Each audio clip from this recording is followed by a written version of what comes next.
Hello, friends, and welcome to Talking with Famous People. I'm your host Eric, and this is your other host Rachel. And we're the hostesses with the mostesses. That's why we purchased so many hostess products today at the Smart and Fun. Regardless of that, tonight's topic is somewhat juicy, a little bit of drama perhaps in the typology community. So, it came to my attention that there was a live stream not that long ago that Taylor did, in which the subject of my daughter's ESTP hood came up. And sorry about this. Let me fix this first.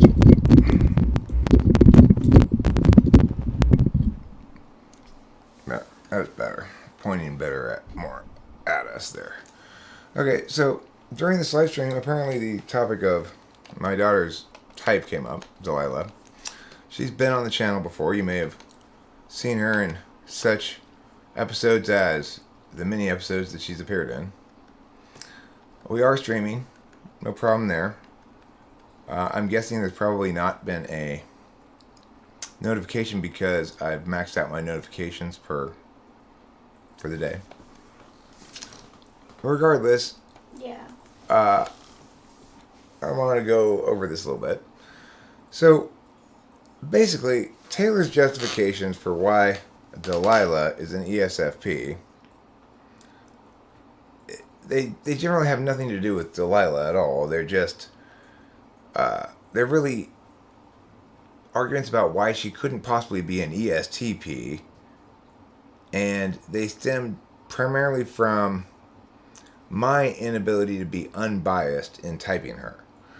That I don't like ESFPs, and so I can't come to terms with the fact that my own daughter's an ESFP because I'm too strongly attached and biased in this instance to be objective. Maybe other people I'm very objective about their typing, but not my own daughter. I can't possibly be objective about that. Well, the thing is,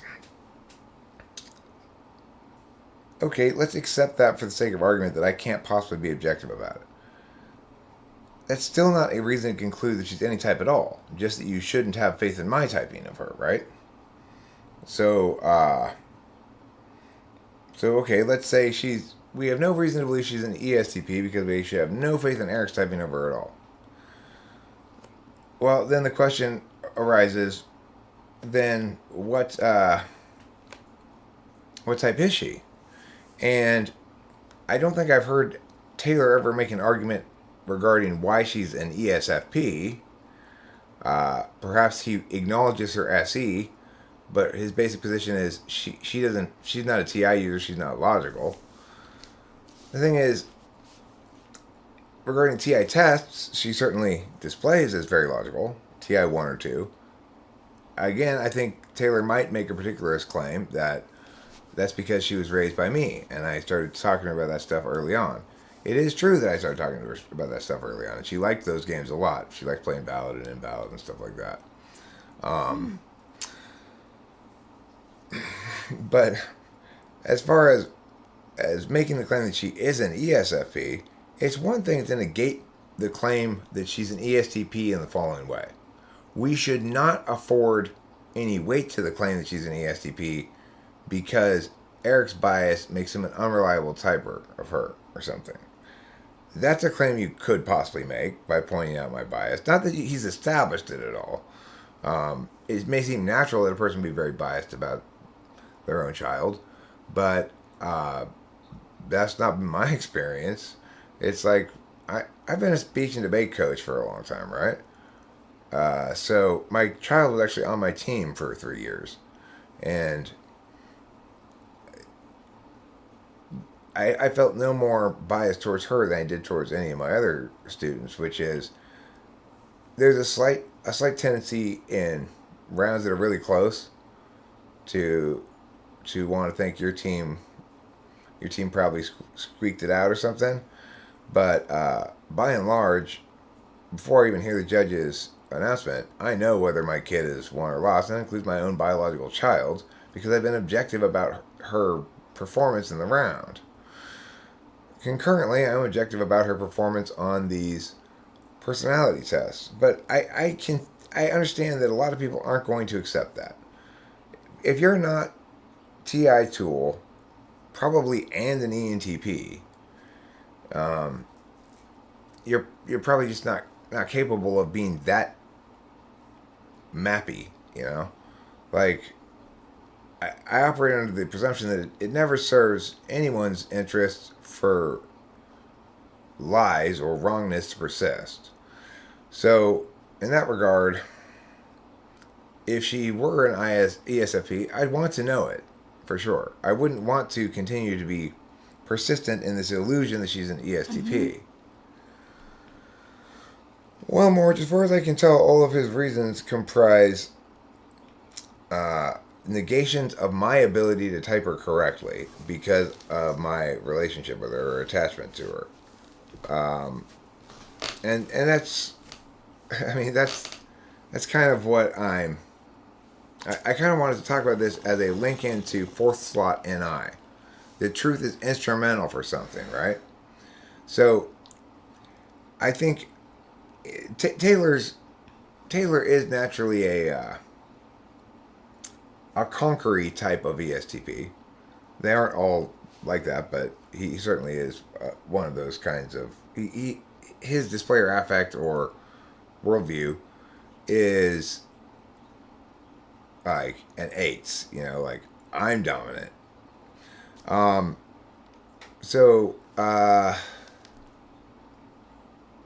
no, he did a live stream in which it got discussed. Your phone. Who is it? Dad. Hi, Dad.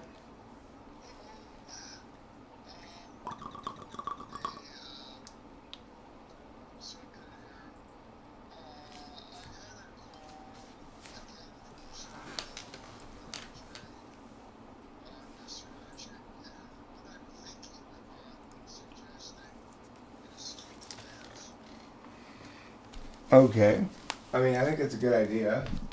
She probably, either because of the thickness of them or because of the slickness of the material.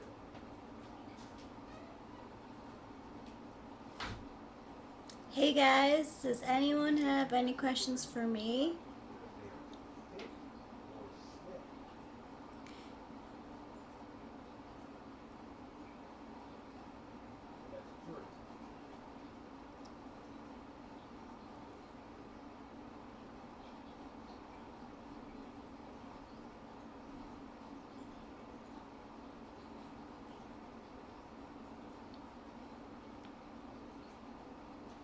No duality.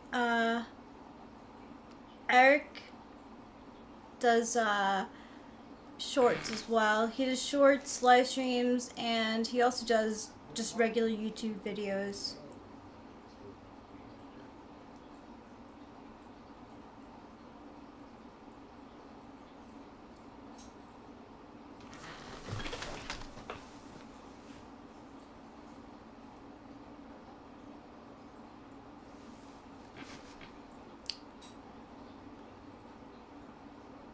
Oh. Hey Rachel, do you think Zoe Deschanel is INFJ or ENFP? I don't know. I know she plays an ENFP for sure, like on New Girl. New Girl, that character. I don't know what her name is. Jess. She's an ENFP character, but in real life, I don't know.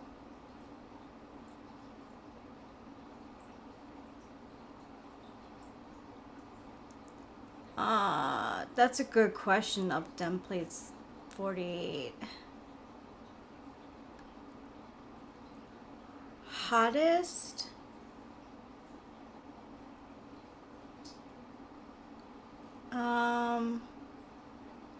I don't know their names because I'm not really good with Japanese names at the moment.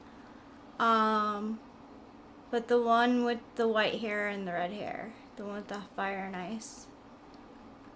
I think he's, I think he's in Hero Academia. How is that show, Leaf? Starring Zoe Deschanel, the celebrity love game. Is she like, okay,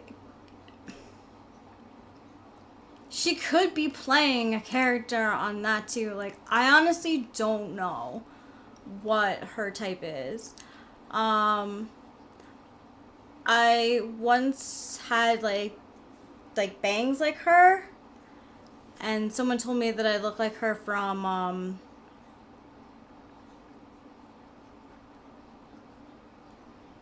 you guys in like live TV shows. I tried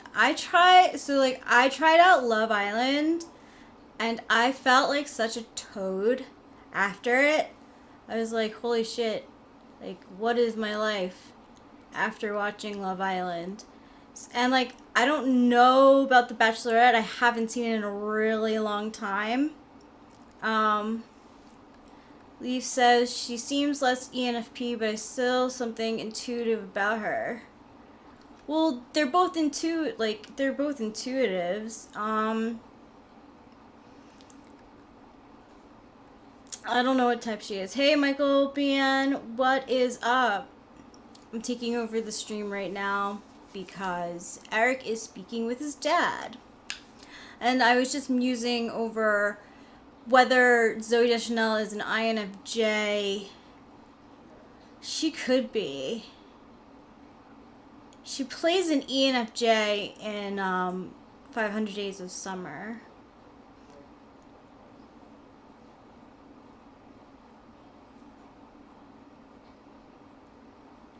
How is it? How is Celebrity Dating Game? And how is she on it? Like, I don't like her as Jess. Maybe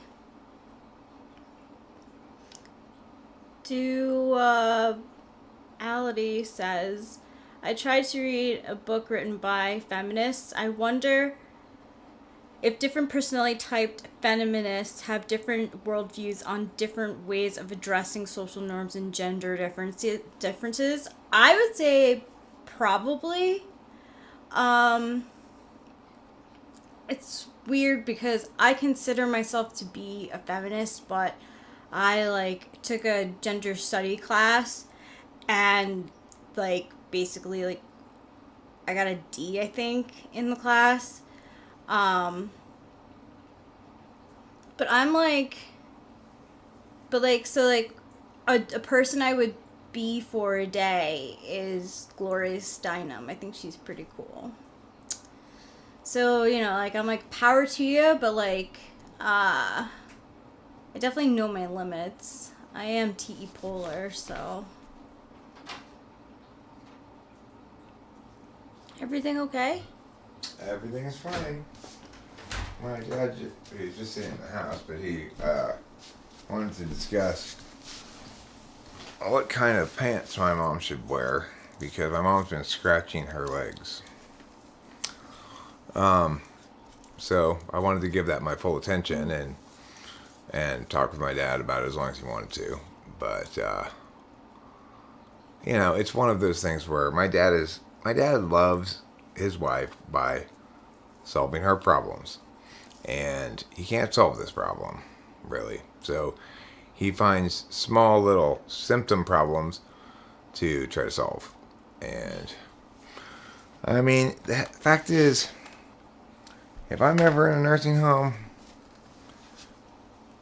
it would be, if I'm ever in a situation like that, there is no circumstance I could imagine would be better than to have a man like my dad responsible for my long-term well-being.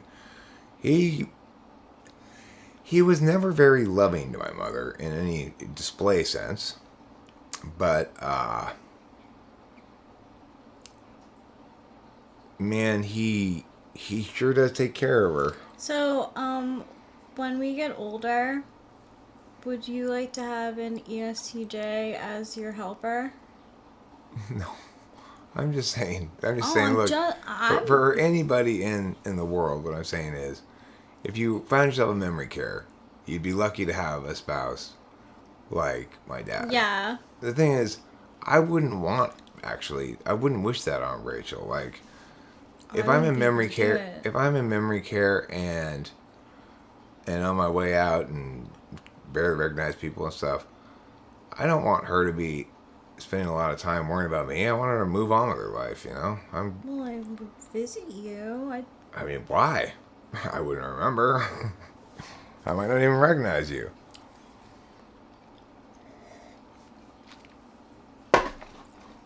So what I'm saying is that anybody would be lucky to have somebody fret over them so much in some regard, but my mom really does not need my dad fretting over her. He solved the problem when he put her in that nursing home, and the only reason the nursing home's always calling him with every little possible thing is because he's constantly seeking problems to solve from them. So they come up with problems for him, you know?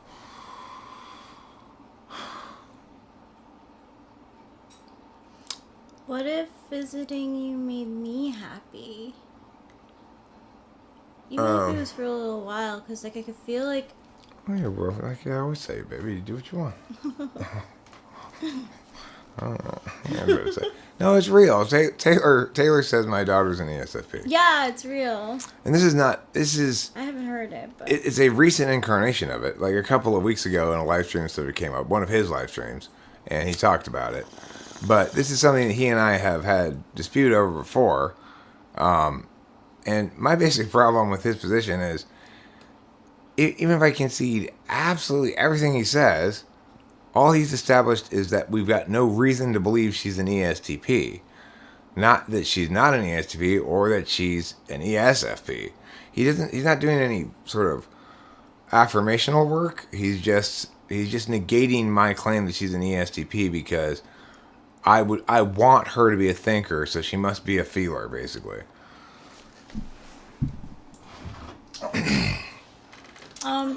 Delilah wants says ENTP feminists would probably just say a lot of edgy stuff, but some of their criticisms would be pretty solid. Depends what you mean by feminist. It's like I'll call myself a feminist. Yeah, I'd rather, right? for things like that, I want to reclaim those terms. I'm a feminist. Yeah, you should. Men should be able to say that they're feminist. I'm a feminist. What I mean by reclaiming the term is, Upton Plate says here, I used to think I was a feminist because I didn't realize that advocating for women's rights for the sake of equality as an outcome isn't the same as equality under the law. Oh, okay, I misread your thing in the first place. So, well, I mean, the thing is, I advocate for equality under the law, and my point is, that's being a feminist. And if somebody were to come to me and say, no, women need special help, or, you know, a leg up or whatever, because, and so we need to fret a whole bunch about women directors, there's enough women directors in Hollywood, that kind of stupid shit. No. Or like these women's soccer players who are talking about equal pay. Well, where do you think the money comes from? It's because people watch these games. So, a lot more people want to watch. It's like, I want equal pay of the store across the street. Well, your store only sells 1/10 of the things that their store sells. I still want to make as much money. Well, you're an idiot then, not a feminist, No, right? that's not a feminist.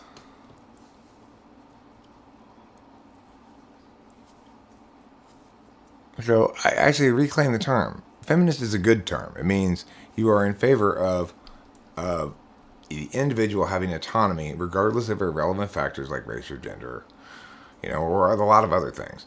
So it's a good word. If it's been co-opted by people who use it poorly to advocate for bad things, take the word back. Don't stop applying it to yourself, you know. I really do. Anyone who really is like interested in feminism, I really would look up Gloria Steinem, because she's like feminist without being like preachy. She just knows her stuff. She's a smart lady. I really respect that most of all. She's just very smart. The thing is,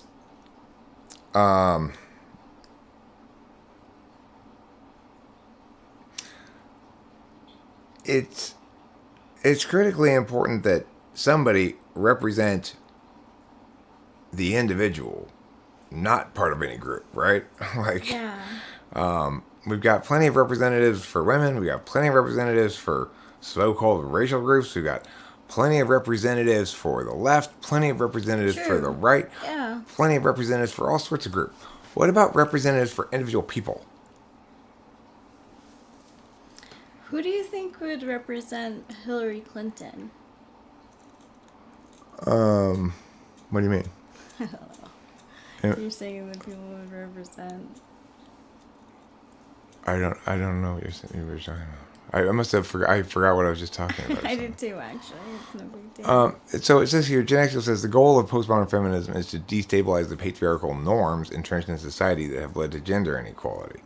So, I mean, Yeah, I'm not talking about that. if you are going to establish that as your goal, then you're both stupid and backwards. The only way You're stupid and backwards because, of course, you're pretending as though the outcomes follow the norms rather than the norms follow the outcomes. You know, it's like the way things are get entrenched into norms. You don't change the norms; you change the way things are. And the other thing is, it's always critically important to stop imposing your frame on everybody. So it's like the girl who won the silver medal in women's skateboarding in Japan's Olympics. She's from Brazil, this girl, and they asked her after the the skateboarding final, what do you think about gender inequality in sports? And she laughed and said, there's no gender inequality in sports. Like, that's a feminist, right? Mm-hmm. Because she's not trying to project onto herself some ideological frame, nor is she trying to assume that because some injustice against a marginalized group has occurred, that she must herself be marginalized and suffering from injustice. You know, it's like that's the crazy leap of non-logic that people make. It is true that certain disenfranchised groups have been disenfranchised. But that doesn't mean that if you're a member of that group, you're being disenfranchised. I think a big thing, too, is that if we use separatism to try to get an idea across, then you're in trouble. Like, we need to work together. You can't fight divisiveness with divisiveness. Yeah. You can't fight artificial group divisions with more artificial group divisions. Right, exactly. Just because it becomes another group division of something, sometimes it gets out of control. You know who is one of the most influential and I think probably the smartest feminists I've read is Big Boobs McVagivag. She was really talking a lot about how important it is to always objectify and sexualize women. There's a black pill. What's the black pill do? There's a blue pill, a red pill, and a black pill. I knew there was a purple pill as well. Purple pill? That makes you like Barney. That's like half blue pill, half red pill, I guess. Ooh. I like that. Well, that's because I used up all my notifications today. You only have, I think, 3 per 24 hours. Mm-hmm. What's the black pill?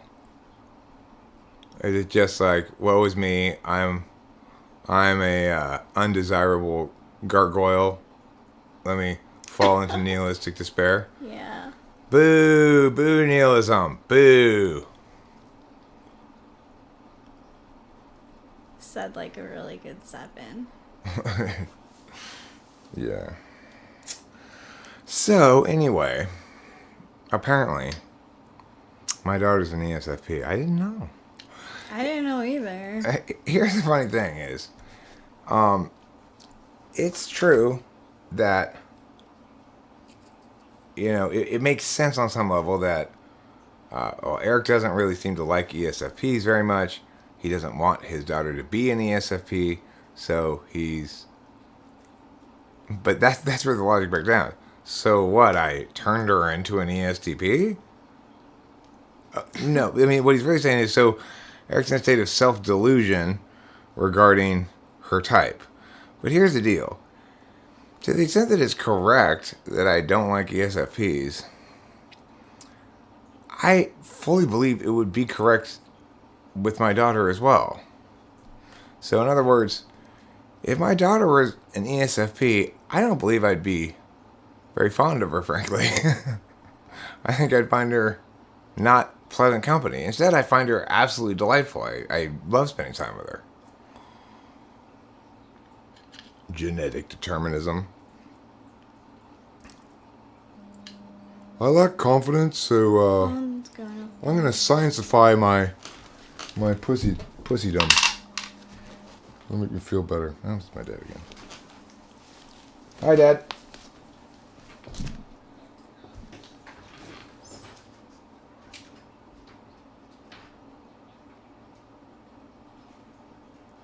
I don't think she's an ESFP. I know I had an ESFP roommate, and I believe one of my cousins is an ESFP. Actually, two of my cousins are ESFPs.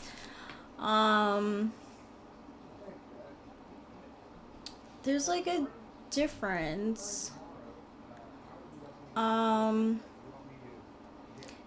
Just that, like,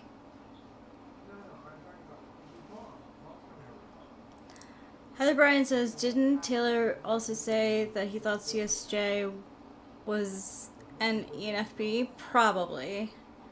Hey, Ike Mien. Your mom for show.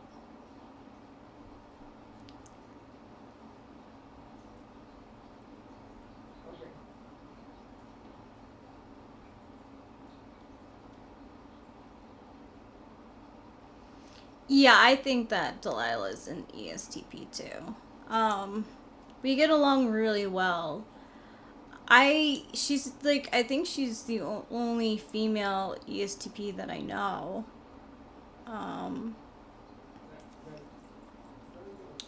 So I'm not sure about the other people, but I'm pretty sure that she's ESTP female. We get along well.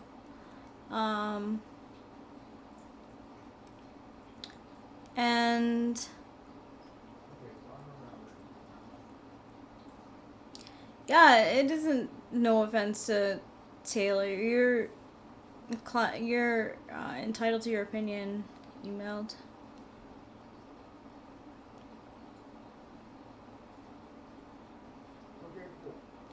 Do you, Oliver Linehan, know a lot of ESTP girls? It's so fascinating. I know Hambone's sister's an ESTP. So Delilah is an ESTP. I don't know any.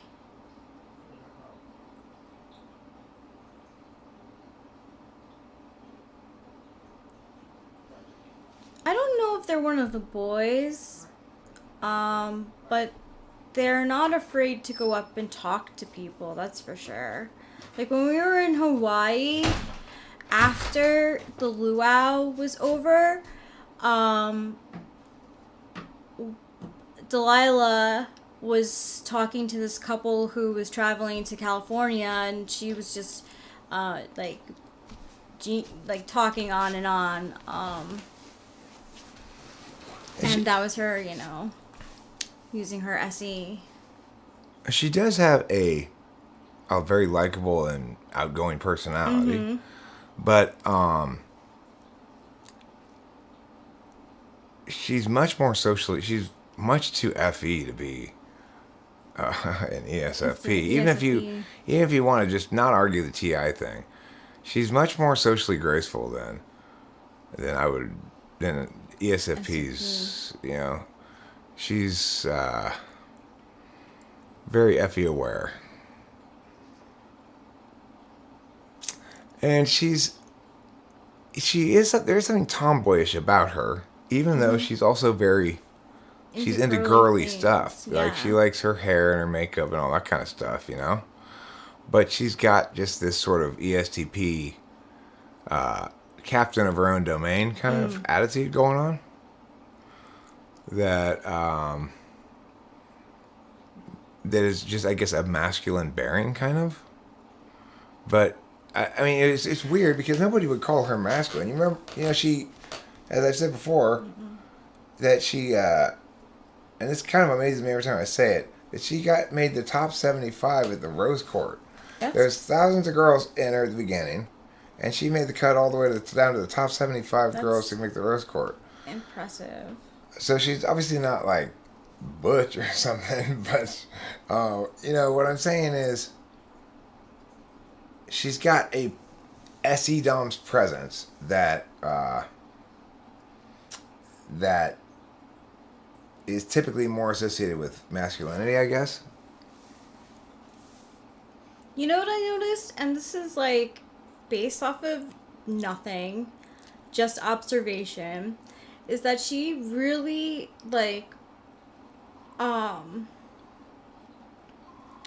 can rock like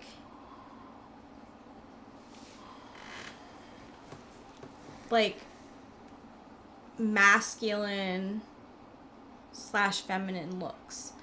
Like, she looks really good with a tank and a button-down shirt open. I think of more, like, masculine than feminine, like, wearing stuff like that. But she rocks it so well. Because she's got a feminine body. She's very, very... and she's got a very feminine face as well. Oliver Linehan, I think you really nailed it there. ESTP dudes tend to be 7, 8, 3 in some order, and ESTP girls tend to be 1, 2, 7 or 1, 4, 7. I think Delilah is, in fact, probably a 1, 2, 7. I do Possibly. too. No, it's gonna be 1, 2, 7. I was gonna say maybe a 1, 2, 5, but You think she's one? She's 1, 2, 7. One I think in that first? order. I think exactly in that order. I think she's a 1, 2, 7. I want to look that up. Because, she's very helpful, and reliable, a reliable helper when you need her. But she keeps her boundaries pretty good. Like, okay, I've got other things to do too now, So I think she's a 1 first and a 2 second, and then 7 makes more sense than 5 or 6. But I don't really. That's why I think it's third in her tribe type, is that it's not so predominant as is in me or Rachel, the 7. She's a little less fuck around than Rachel and I are. Very fuck around.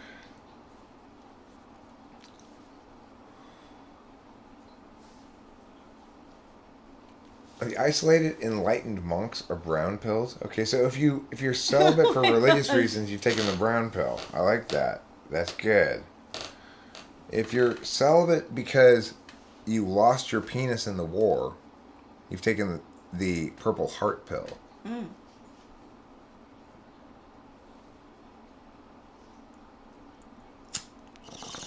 You're kind of in the purple zone. When was it? Yesterday? Today? Yesterday? You're having a run of it. If your teeth not being as expensive as you thought, and Oh yeah, right.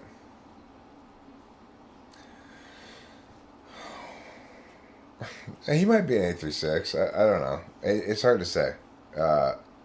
He's definitely an 8. We know that much. And you can tell how the difference between 8 first slot and 8 second slot pretty clearly just by looking at me and Taylor and talking to us for a bit.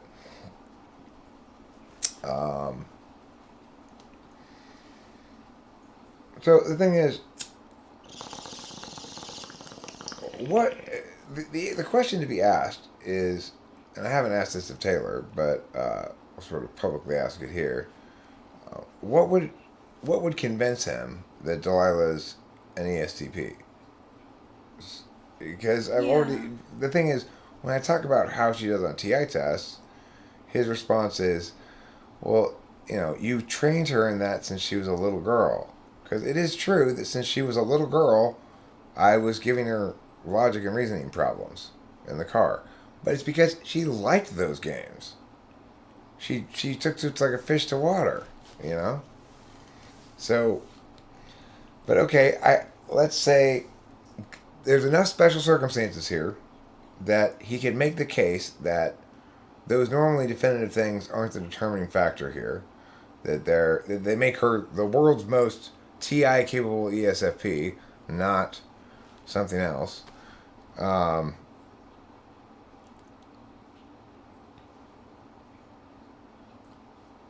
So what would convince him that, or what sort of test would he administer to determine more definitively her type than the ones that I'm using? The thing is, I don't have any doubt about it at all. She's really kind of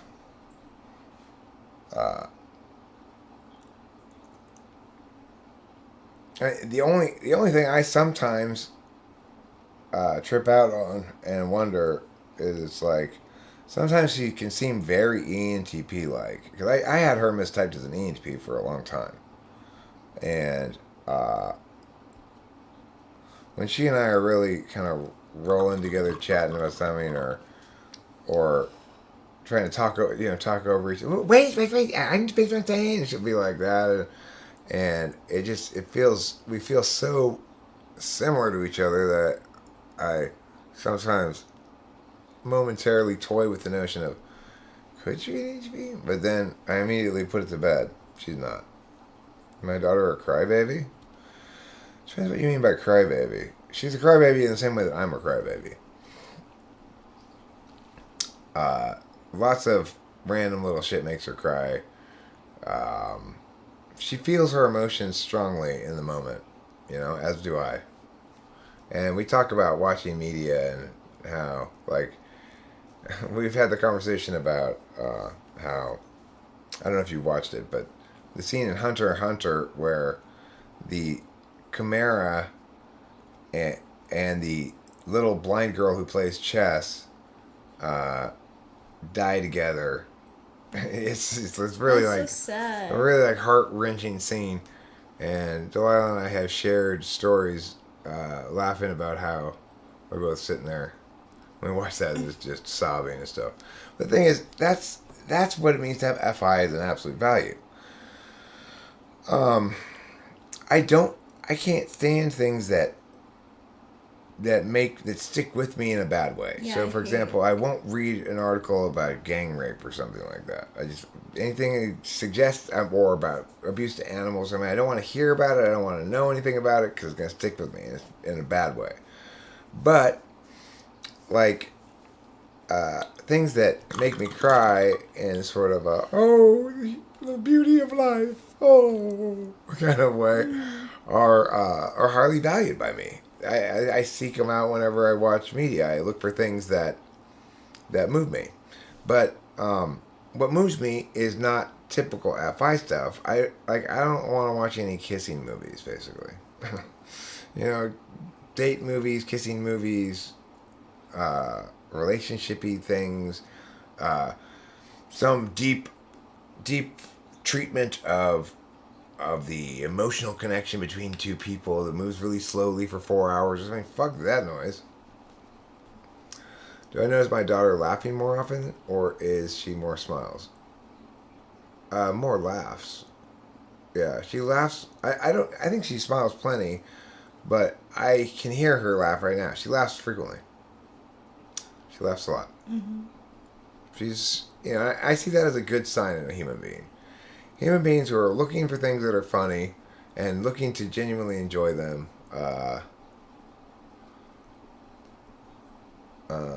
are fun. Is she naturally a merry person like me, or more serious? I'd say she's naturally merry. I think she's undergone more traumatic shit, and so there's a little bit more of a serious side to her than there is to me because she's got a little bit more weight on her. She's like a wisdom. She kind of has like purple's her favorite color, and I honestly when I think of people who like the color purple, I think of soulful people. Like she's got wisdom in her, even though she's only 22. With sauce, no, my daughter is not an ESFP.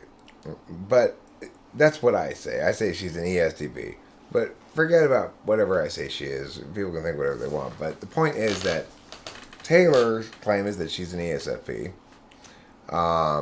And my point is, well, why? And his point is, well, because you really want her to be a TI user. You really don't want her to be an ESFP. So your bias is causing you to persist in a state of self-delusion. Of course, that's not an argument for why Delilah's anything. That's just an argument why you shouldn't believe me when I say she's whatever I say she is. That, in other words, you shouldn't put any weight in my claim if I'm really that biased.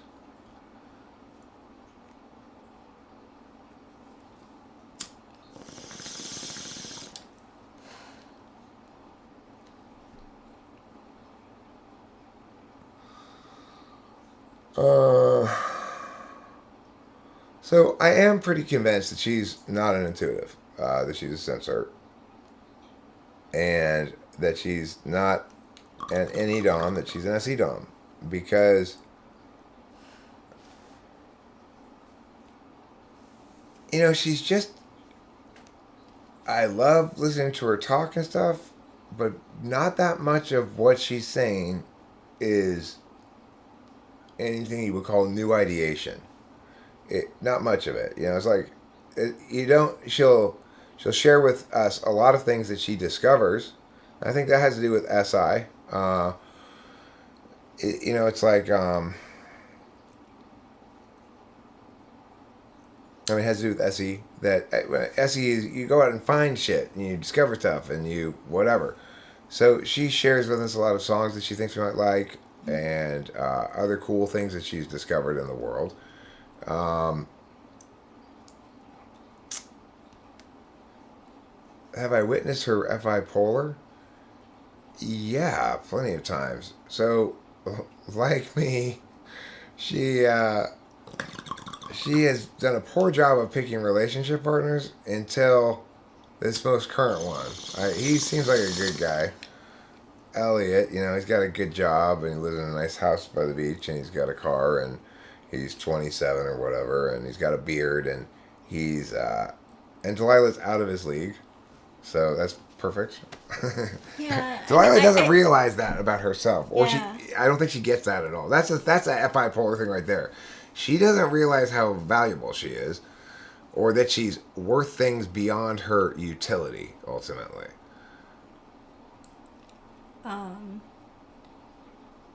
He's very sympathetic towards her, which I like. Like when sorry. Is she direct or informative? I'm not quite sure exactly what those. I mean, I think I know what you mean, but can you give me an example to clarify the distinction? Is it basically like direct is you need to put that away now, and informative is, you know, if we leave that out, flies will get here. Or is that what it is?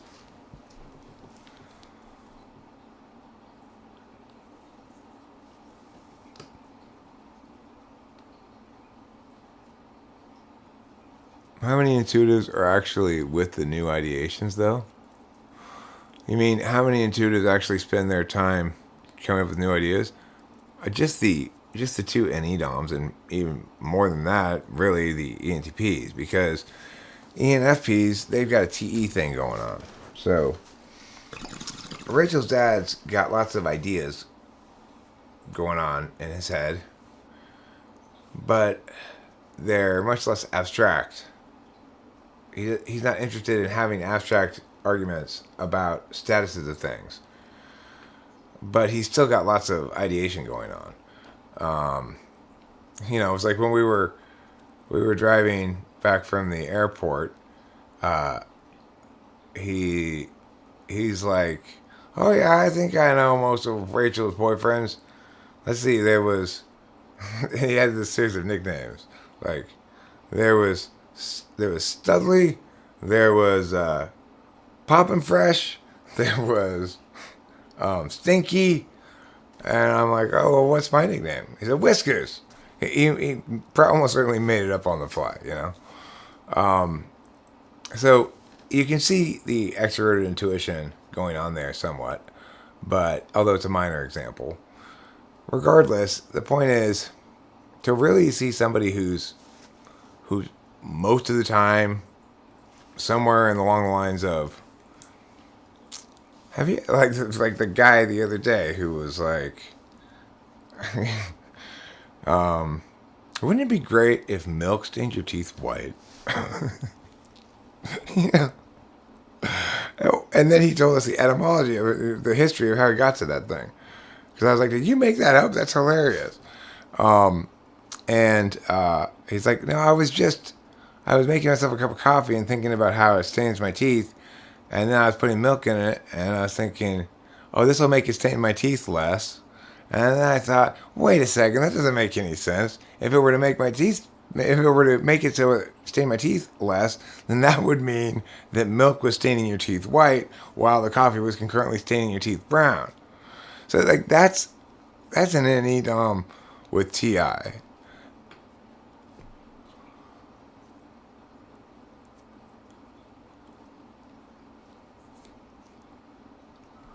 Okay, well, I already read that before you removed it, Fate Wind. I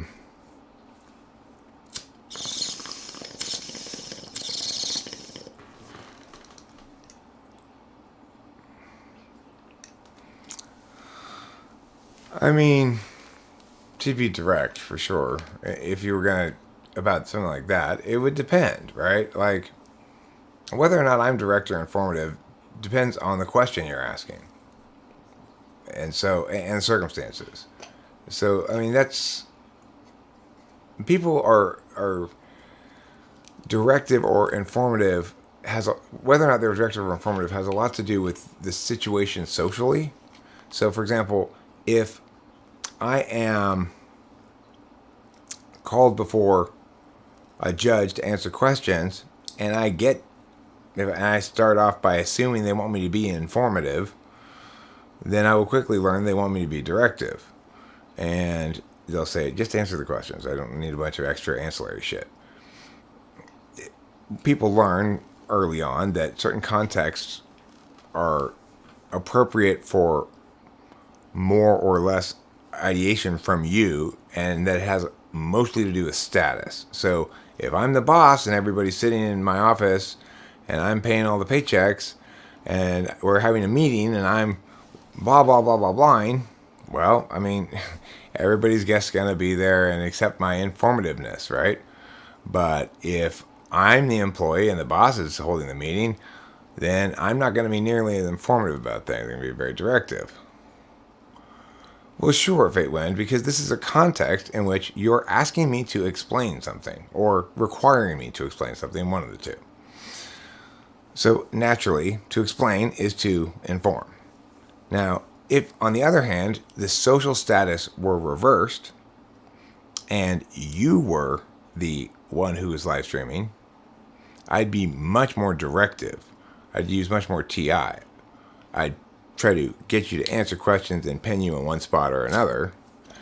And I wouldn't be interested in you learning anything. I'd be interested in me negating your wrongness. So whether or not I'm directive or informative is going to vary a lot depending on what I'm doing. In the earlier video that I made in the car called 3 Hacks for YouTube Postpartum Depression, I was very directive, you might say, in that there wasn't a single wasted word in that video. I knew what I was going to do. I did it, and I did it kind of slowly in terms of the speaking, but as a consequence, there genuinely wasn't any repetition, tangents, or wasted words in it. The video prior to that, I had run all over the place, giving too much explanation. It might be the case that I'm naturally informative. However, remember that informative or directive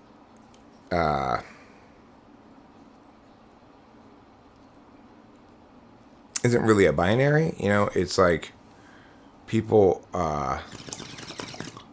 it varies between contexts, and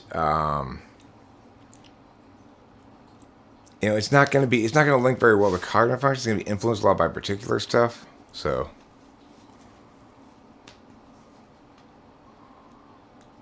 okay, so are you talking about concision then?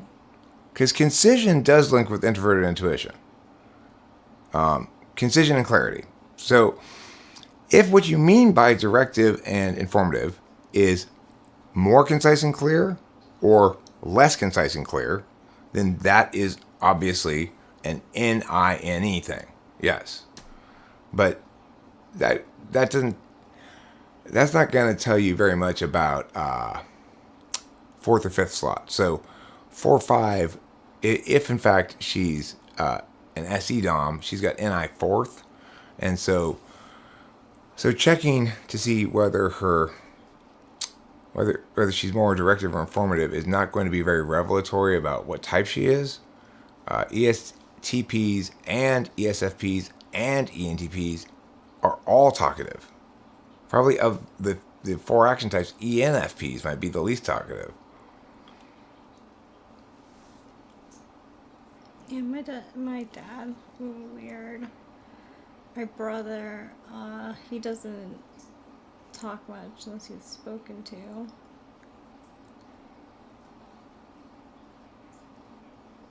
Well, I don't know who Vouch is. I'm not. It's like people talk to me about other, like these famous YouTube debaters or whatever. It's like, from my perspective, either they're being adequately careful in their language, in which case they're probably making very reasonable claims, and so there shouldn't really be a huge need to debate them, but or they're not, in which case they are wasting everybody's time by debating them. I'm not really into debate, right? So, like, I'm not into. We can. It's rare that there's going to be somebody who is honest, sort of ethically honest, that they're actually caring about the political thing for the right reasons, and also correct in their approach to thinking about it, and also in disagreement with other people who are equivalent, right? So the thing there is, if we disagree, you probably aren't qualified to debate me. And if we don't disagree, then there's probably no reason for us to debate. It's been a no. Basically, the answer is no. Fate Wind. That was frustrating for me because it's like I kept getting these like delay reply things. Once I've engaged with you about a topic, you should turn that off so then I can actually have a quick email exchange with you and figure out what's going on. He seemed very disinterested. And it's like, the thing is, what was interesting was this. So, Fate Wind had sent him an approximation of my position that was nothing that I was going to affirm, because I don't affirm with that thing he said at all. And Modern Day Debate was interested. But it was a bad position to affirm. I mean, it wasn't a very particularly defensible position.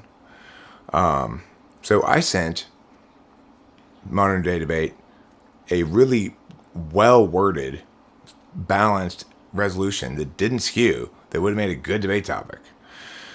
And I said, I'm willing to negate this, and I'm sure you can find somebody who's willing to affirm it. And he basically said, not sexy enough. Nobody cares about that. So it's like, that's the problem, right? It's that if you're going to have any real conversation about policy, it's not sexy enough. I certainly don't want to play professional wrestling with idiots, which is what it happens if you're arguing with like ENFPs or ESFPs or something is they're not playing the same game as you are, and they think they are, and it's just insane.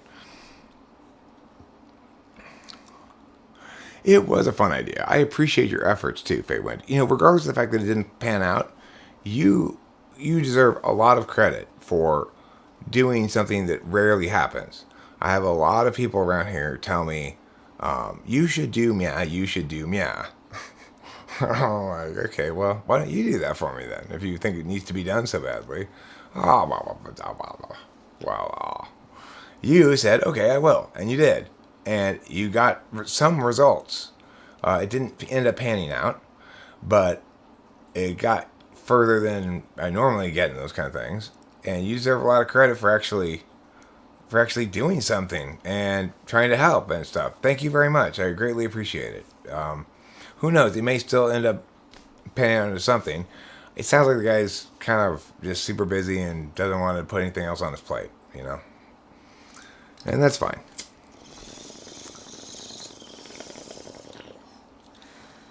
But yeah, if he were serious about the debate part of the whole thing, he would have jumped at that beautifully written resolution I sent him.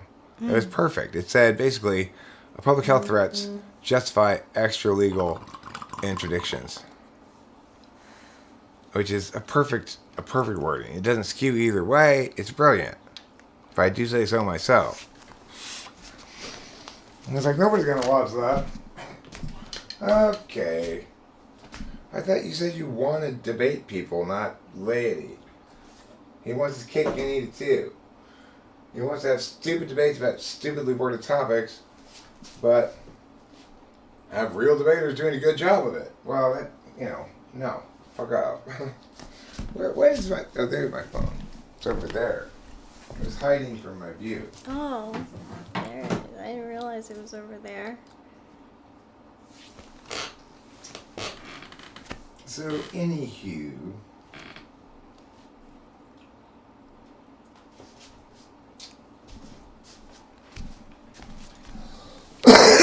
Oh, yes, anywho, Winnie the Pooh is my favorite bear.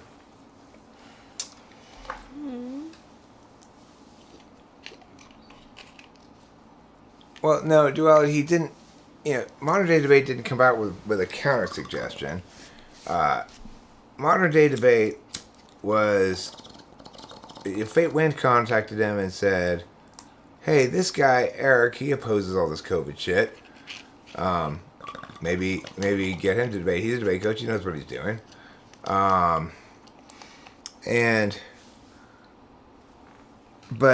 that guy, he got the impression that I was anti-vax in some way. Like, I'm anti-compelling vaccines. I'm anti making normal behavior conditional on having gotten those vaccines for all adults. There's already a protocol that we take with those sort of things, which is make them mandatory for kids to enter school. That way the population gets vaccinated, but we don't put too much burden on the individual's autonomy. So adults shouldn't be forced to get a vaccine, blah, blah, blah, blah, blah, in order to go into a baseball game. After all, if they're not sick, then they're not contagious. Getting the vaccine protects them from getting sick. It doesn't protect other people from getting sick. So it's like, you mean I have to take extra measures to make sure I don't get sick before I'm allowed to leave the house? You gotta be fucking kidding me. Next thing I have to wear a woolen hat if it's cold out, or I'm gonna catch my death of pneumonia? I mean, come the fuck on.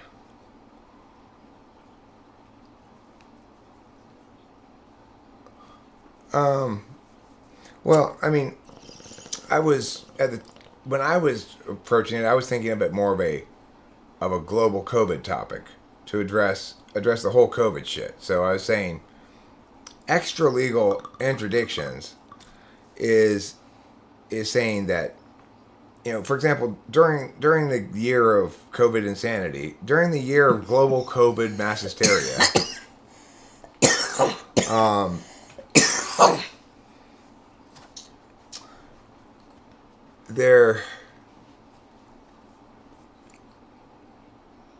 I lost my train of thought. Oh, right. Right. So during that year, there was a lot of crazy shit that happened with the laws. Like, all of a sudden, the straw law that we have in California stopped being enforced. Now they start giving you straws. Prior to COVID, you had to ask for straws at the drive-thru. Stopped being enforced. For a while, the plastic bag law was stopped being enforced. They haven't given parking tickets in Arcadia, overnight parking tickets in Arcadia, since the first COVID lockdown. I continue to leave the car out on the street all night long, and I never get a ticket. Prior to lockdown, I get tickets all the time. If I left it on the street, I'd be 50-50 whether I'd have a ticket on it the next morning. So I mean, I didn't really get tickets all the time. I mean, I had learned after a couple of tickets that they don't fuck around, you know.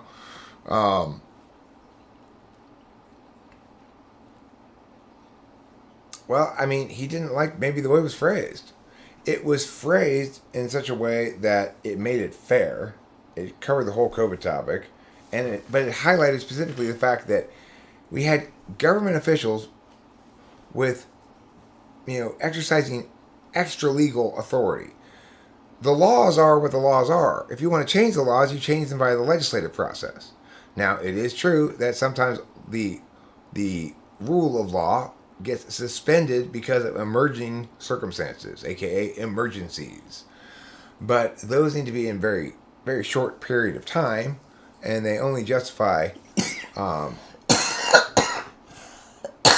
excuse me. They only justify that kind of like martial law kind of approach to things, insofar as there's a clear, present, and pressing danger. The thing is, COVID doesn't live up to that standard at all by any measurement. So like we knew that the whole COVID theater shit that people did was bullshit right from the beginning. We knew it was bullshit because the way they described the virus indicated to us clearly that no quarantine was going to work because of the very long incubation period, the high contagion rate, and the total lack of antibodies to it. So we knew that. We knew the fatality rate was vastly exaggerated. We knew that right away because when they were measuring only the very, very sickest ones who get admitted to the hospital at the last minute, still only 4% of those died. So,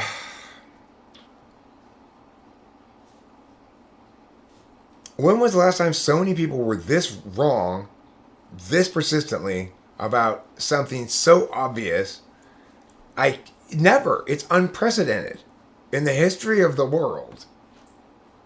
Because, like I say, the stuff I'm saying is obvious. It was obvious to me right at the outset. It was also very questionable whether a vaccine would actually work, because the reason we can't vaccinate against coronavirus in the past is because it keeps changing and the new variants aren't affected by the antibodies from the old variants. Maybe the antibodies don't stay in your system long, or maybe the virus is resistant. I'm not sure the exact mechanics of it. But we knew in advance that it was very difficult to vaccinate against coronavirus. Now we hear this. Oh, well, the Delta variant is much more resistant to the vaccine. And the vaccine is much less effective against the Delta variant. And then we, at the same time, hear, everybody must get vaccinated. We hear, oh, the Delta variant's much more serious. But I've heard so much bullshit about COVID since the beginning of it. So many lies, so many exaggerations, so many different symptoms attributed to it. It's like everything in the world is a symptom of COVID. No, but here's the thing, Shaggy Dog Kale. Not until this moment in history was it ever possible for the whole world to get together to be wrong in the same way at the same time. That required information fluidity, right? It has never been possible for everybody to be concurrently so stupid about the same thing in the same way.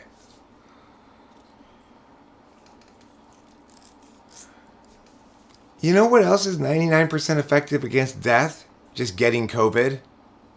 Less than 1% of the people who get COVID die. without any vaccine.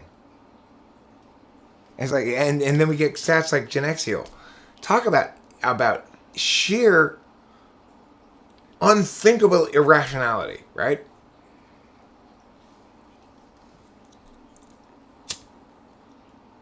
Oh, it's just no overnight parking. You can't park between 2 and 4 a.m. Remember back at the beginning, they were telling us it had a 4% fatality rate. And now we've learned that it's much less than 1%. In other words, less than most flus.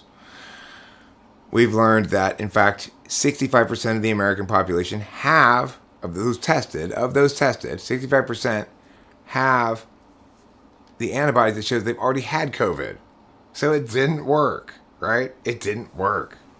Our big year-long global shutdown, 65% of the people already got it. Are we fucking retarded? I told you that was going to happen. Nobody listened to me. Why not?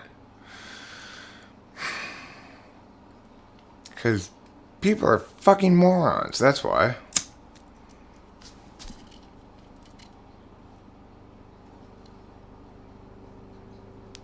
That's you, Taylor.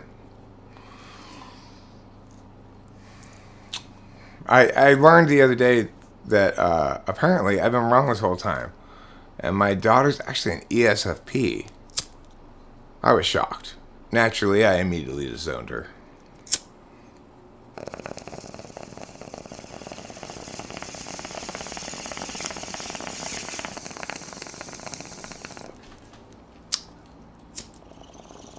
Here's the real reason why people didn't listen to me back at the beginning of the COVID thing. Is because everybody's trying to figure out which team you're on. Of course, Felicity. I mean,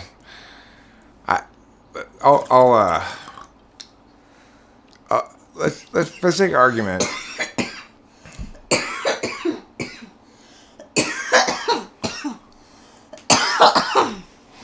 For the sake of argument, let's concede that my opinion about Delilah is totally biased and unreliable, so we can't trust anything I have to say about her. Now, tell me why she's ESFP.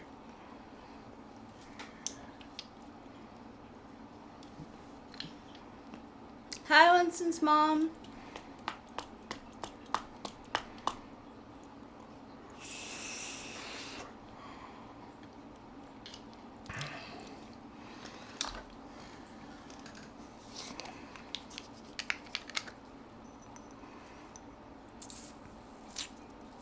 Here's the thing is, I think mostly the point you'd like to make is, okay, that's fine, sure. I think the point you'd mostly like to make is that, in fact, I'm too biased about my own daughter to type her correctly, right? That's really your point. It's not really that she's an ESFP. I mean, you've never... Okay, so what if you were to give me a test to give her, or in other words, if you were to type her yourself, how would you check to see if you're right or not? What would you use to determine the question of whether or not she's ESFP or ESTP? It doesn't really piss me off. It used to, but I think it's interesting. I find it more interesting and revelatory of NI slot placement than anything else.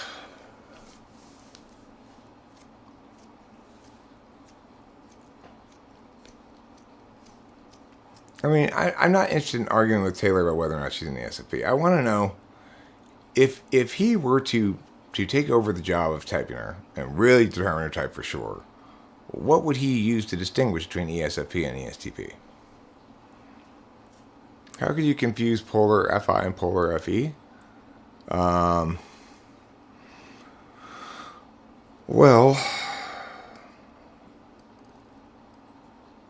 I mean, I don't really test for either of those being polar. Polar FE looks a certain way, but I can't really explain it in a way that you could replicate. And I don't test for... Well, I do test a little bit for polar FI. Polar FI, one of the qualities of it is like what happened the other day. I was mad at my pharmacy, and I went down. I yelled at the pharmacist, and I kind of won the exchange. And then, as I was driving, and then I was driving away, laughing about it, and saying, "I hope I ruined his lunch break." And then, shortly thereafter, maybe like 20 minutes after that, I started feeling really bad about it, and then I wanted to go and apologize to him. So it's like, FI polars, you don't know that you're going to feel bad about hurting someone's feelings until after you do sometimes. Let's see here.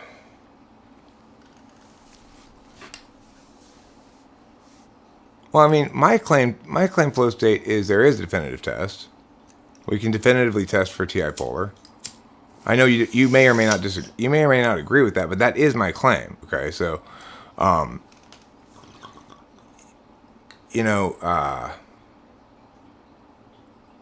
it's also my claim, though, that NI fourth instrumental doesn't like that sort of definitiveness, really. They want each truth to be used for a purpose, not to be the end in itself.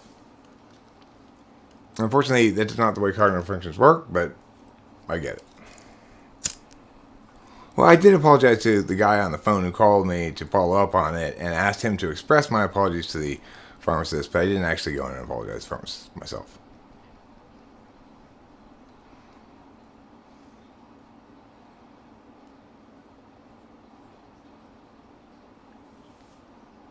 You have less than a 1 in 100 chance of dying if you get it, and you're not any individual person, but a composite norm. If you're any actual normal, healthy person, your chances of dying from it are vastly smaller than that. Now, what you're saying is that everybody should have to get the vax, because not only is it not okay for me to infect other people, it's also not okay for me to become infected with it, apparently. Remember, vaccines prevent me from getting infected, not you. But you can always point to some fractional amount of lives that are saved by more and more oppressive and overwhelming policies. You can always justify those policies as just another example of, well, in this instance, utilitarianism should win the day. But you can see exactly what actually happens. You don't want to count these kind of impacts, but here's some of the impacts of your thinking. So now poor people have to wear masks, but rich people don't. Is that what you wanted? You wanted to create a class division like that? You can tell the serving class they're wearing masks. We don't want to see their face, right? I mean, did you mean to empower mega corporations over all individually owned small businesses when you went with your alarmist sort of reasoning, or did you not factor that impact in? Did you mean to do away with all the environmental laws when you went with your alarmist reasoning, or did you not factor that impact in? Because remember, you're only justifying with impacts. You don't get to justify with rights or correctness or principle anymore. You're only justifying with impacts. So did you measure all the impacts? And if your reasoning is legitimate, why don't we get rid of driving entirely? More people drive and die doing that than die from COVID. Additionally, it will always be the case that if we allow anybody to become infected with any illness whatsoever, there will be a small chance of that person dying. It's also the case that if we allow people to engage in optional surgery, there's a small chance of them dying. So at what point does your reasoning lead us to lock all of ourselves into these sealed chambers filled with nothing but Lysol, loneliness, and the horrible realization that the embrace of utilitarianism has led to the downfall of the human civilization?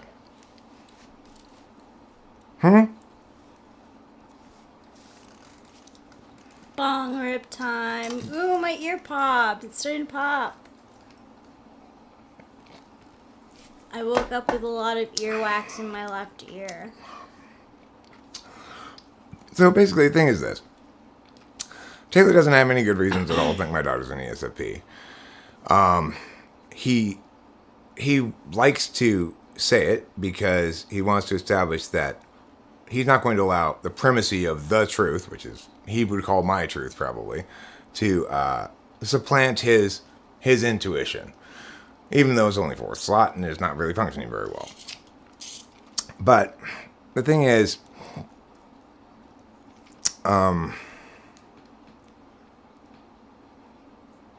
if I'm to ask him, well, what would you do? Well, he says, fortunately, there's no definitive test. Well, it's not true. There is a definitive test, but you're denying both the definitiveness of that test or even the strength of the correlation by saying you can link all of Delilah's success of those tests to her particular experience. So, at that point, you are really grasping at straws, and I still haven't heard a single actual reason why she's ESFP, just a lot of dismantling of finality.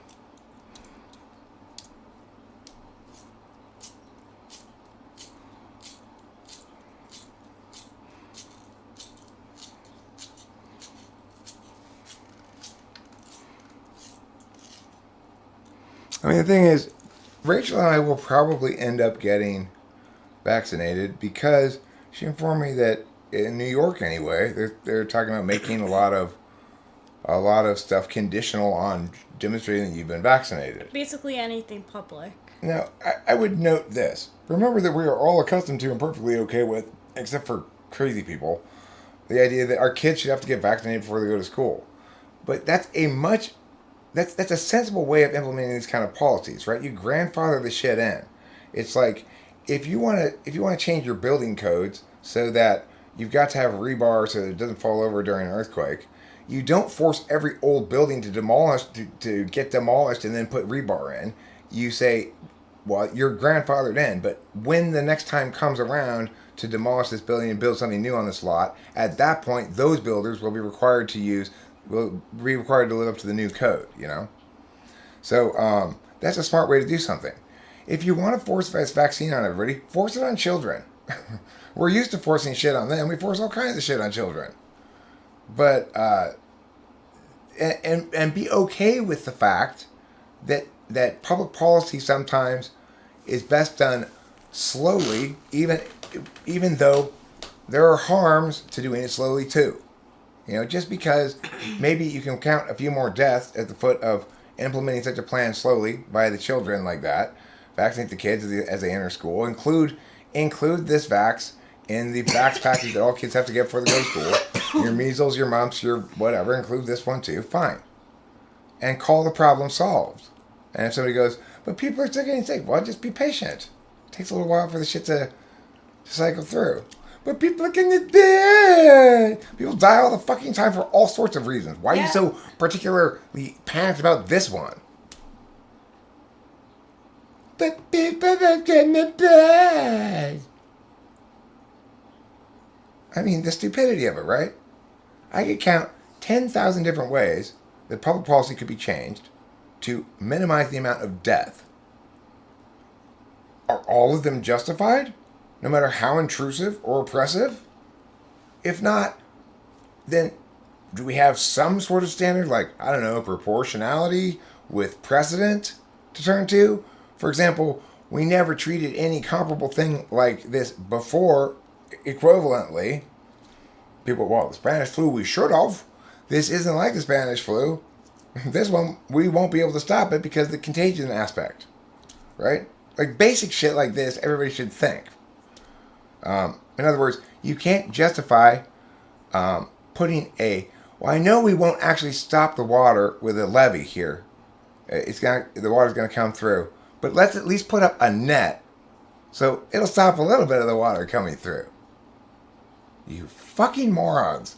That effort you're putting that net there, that flood control theater, is harmful to the human race on multiple levels. It sets a terrible precedent. It's fucking stupid. It won't work. And it just encourages other people to think that theater, pretending like miming something, is the same thing as actually doing something, you know?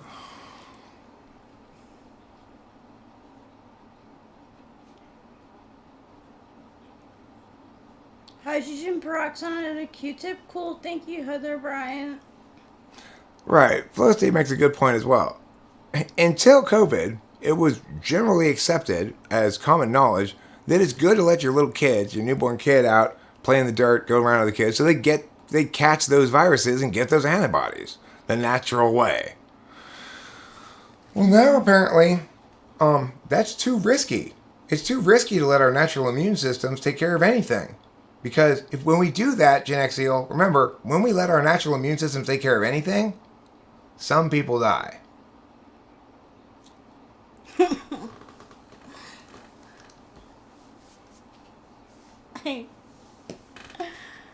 I have to smoke to that because it's just too good.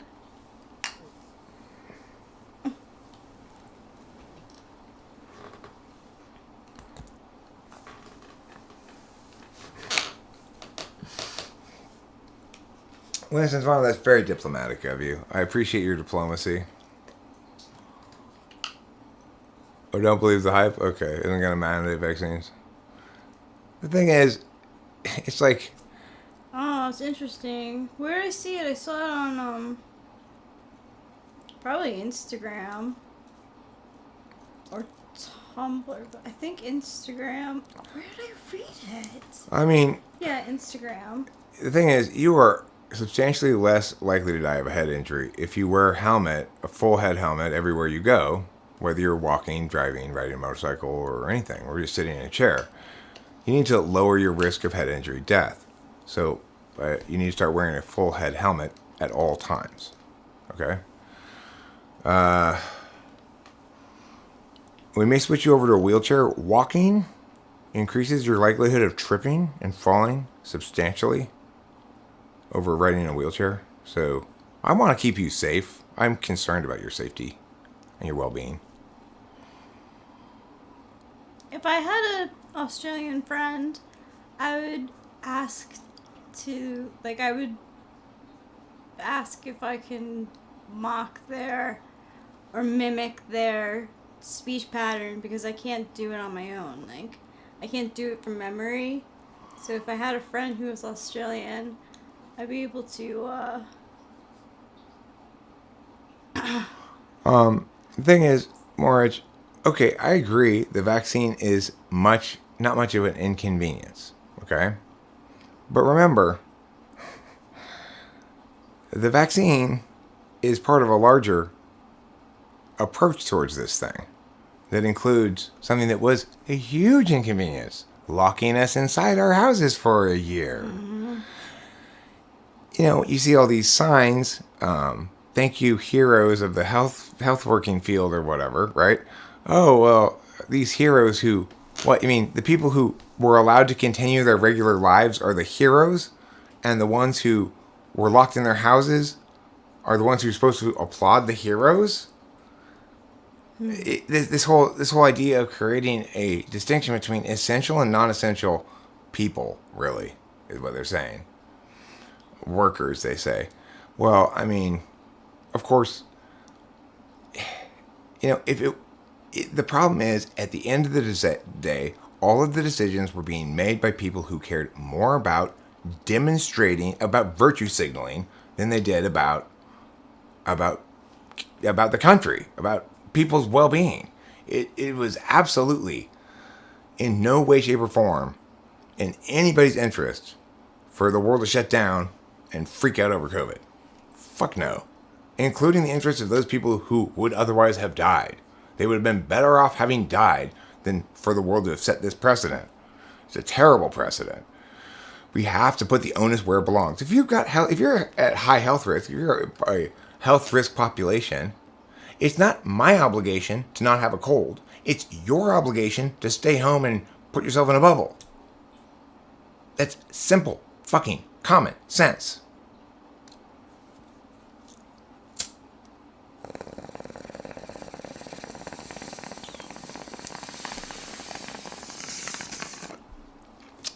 When I remember one time I suggested, well, if you're so gung-ho about these vulnerable populations, why don't we just make all the old people stay inside?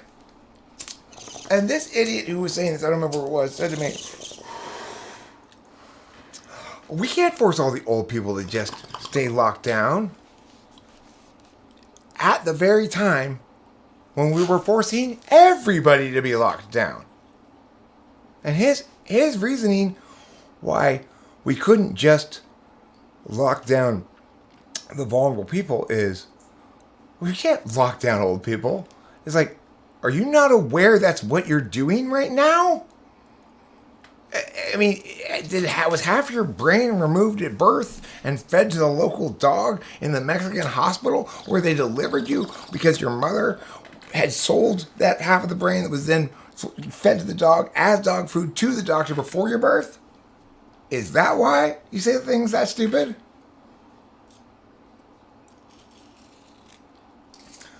Right, put the onus where it belongs. If you are part of a vulnerable population because you have an allergy to shrimp, it is your responsibility to not consume it. It is not the restaurant's responsibility to not feed it to you if you don't inform them anyway, especially. When did I become a chud tailor? What's a chud tailor? Somebody who tailors chuds? Bring your chud over here. It's looking a little long. Let me tailor that. Okay, well, Flow State, I can't answer that question, but presumably,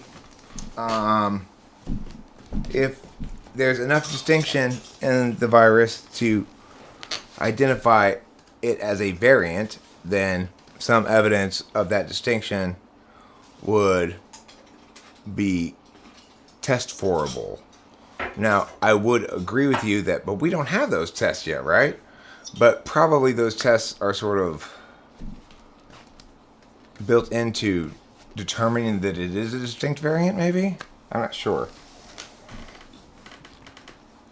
I mean, you can't determine that it's a distinct variant without describing how it's distinct. And, basically that means providing a test for the distinction. You go, well, if it's the Delta variant, it's got these little teeny D's tattooed on each one of the things, Then the test is you look through a microscope for the D. If it's got it, it's the Delta variant. If it doesn't, blah, blah, blah, right? So whatever it is that makes the thing distinct sort of implies a test, I guess.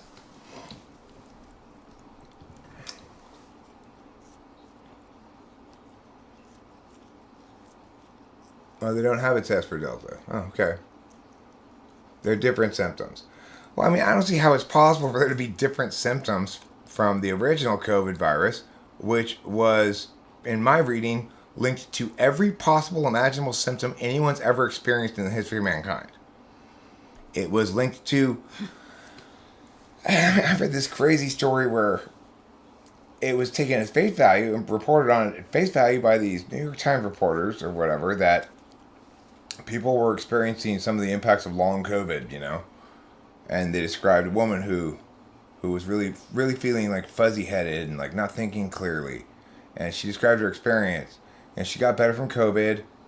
And then a few weeks later, she started feeling fuzzy-headed. And the doctors checked her out and they couldn't find anything wrong with her. And her blood flow to her brain was just fine, everything like that. Just another of the mysterious effects of long COVID. What? Whatever happened to her weeks after she got over COVID, why are we assuming it has to do with the COVID she had got over weeks ago? This is not hyperbole. This actually happened. I'm not making up a story. This actually happened, okay? I read an article in the New York Times about a woman who described her things just like I just described them, and then the New York Times reported it as a symptom of long COVID. I shit you the fuck not. I am not making this up. It's true. It's the equivalent of this. So I went to the massage parlor, and the masseuse started touching me in a very inappropriate place, and I was too scared to say anything to stop him until after the fourth time he made me come. And then claiming that you were assaulted, It's like that.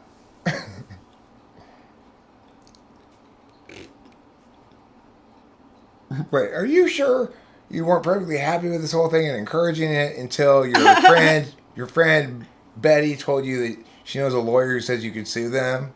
Are you sure that's not what happened here? I like that.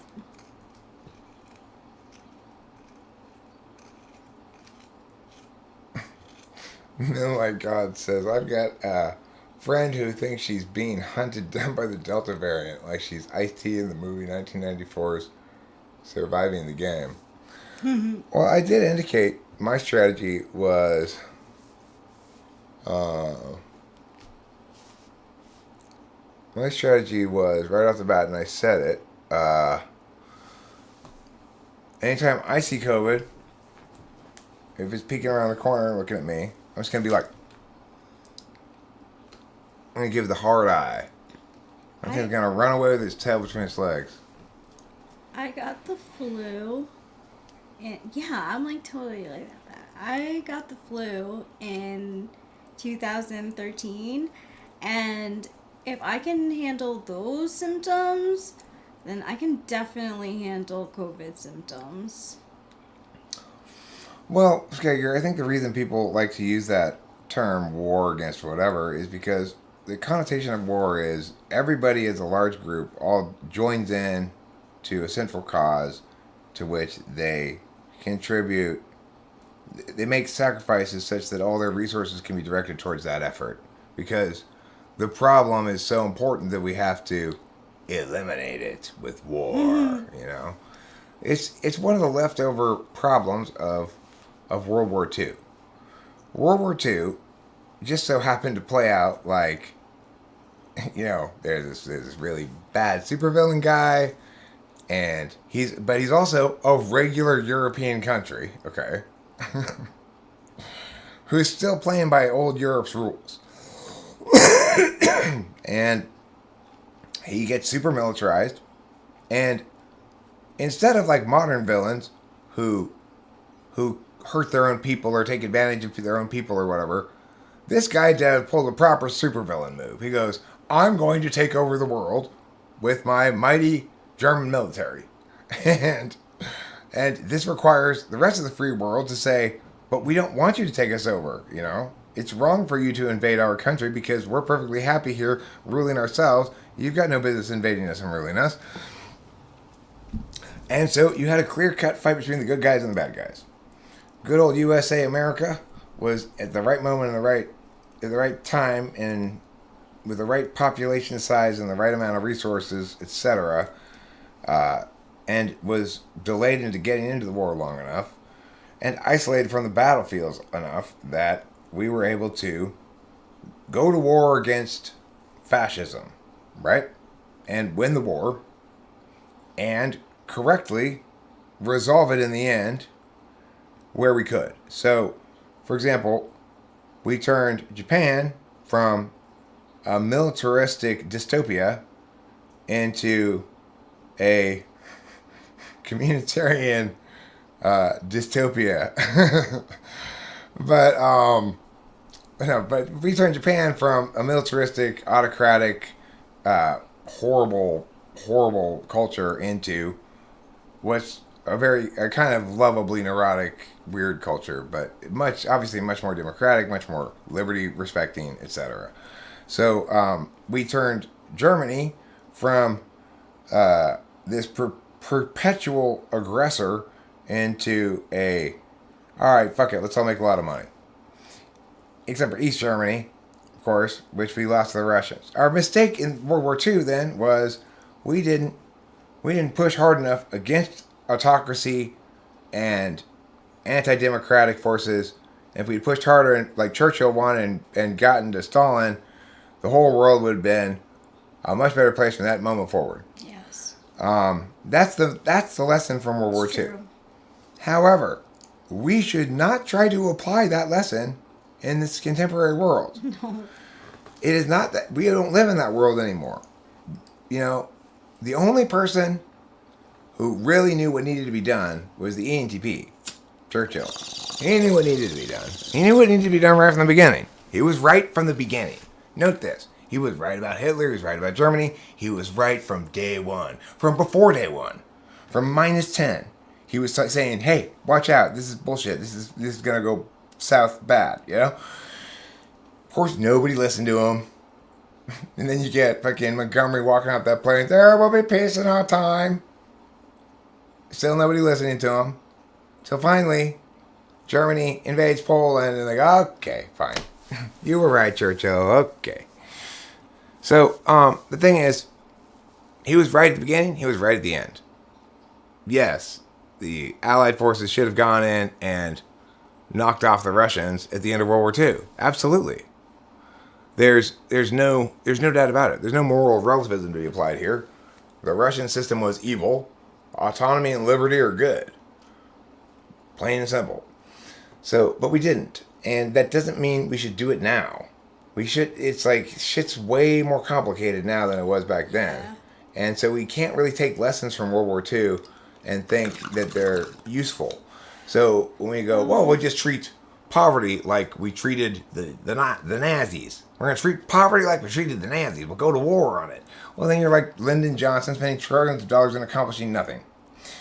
Oh, well, we don't like drugs, so we're going to go to war against them. Well, then you're like Nixon et al., and you're spending trillions of dollars and accomplishing not only nothing, but actually harms that are measurable and demonstrable in terms of years in prison by people who didn't do anything wrong.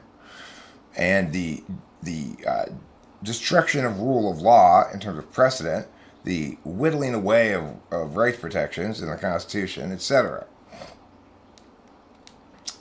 What am I ranting about? Having to love loving poo.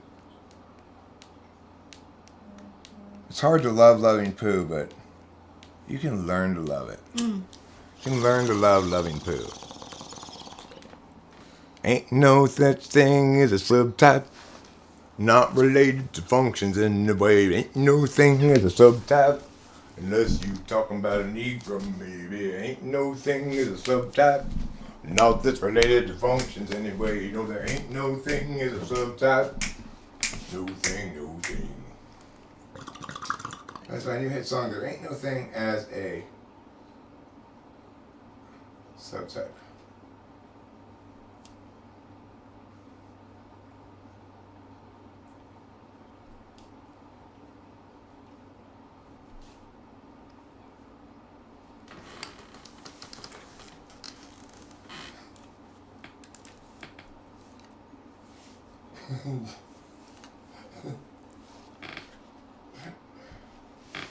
Laugh, laugh, laugh.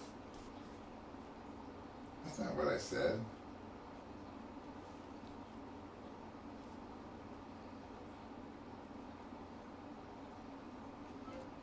That's funny.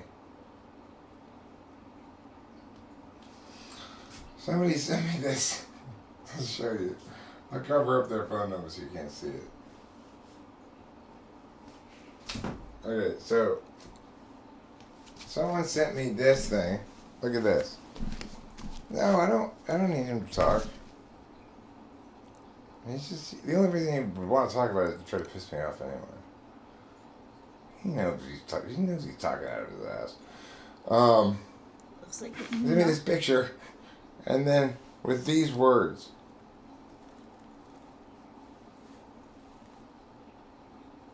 You see it? Does this look like fried chicken to you? Oh, that's funny. It's from a number. I'm like, who the hell is this? You know.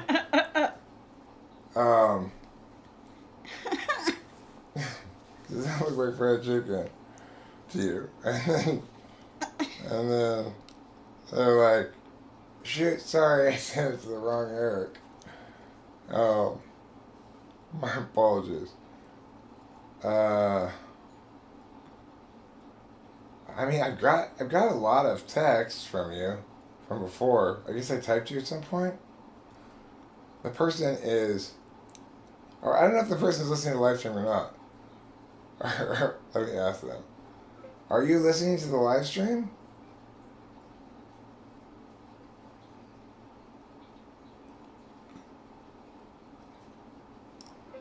Is that what you're saying you're embarrassed about? Because I'm talking about it right now on the stream? Or just because it happened? Because I'm talking about it on the live stream right now. Mm-hmm. Oh, voice to text. You so cray.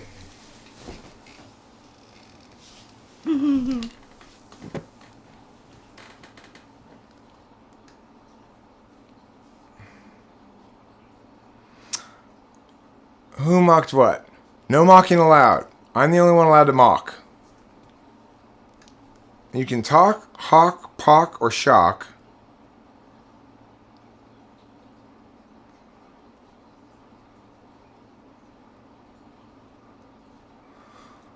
Oh, well, no, I don't know who you are.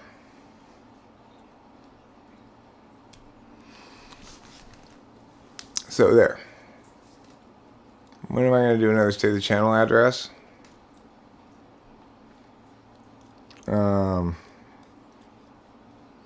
Maybe right after I shoot my load on your mom's face.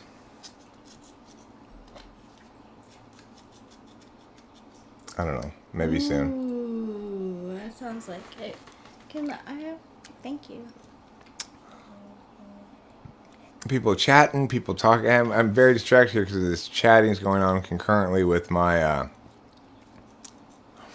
I do your COVID video.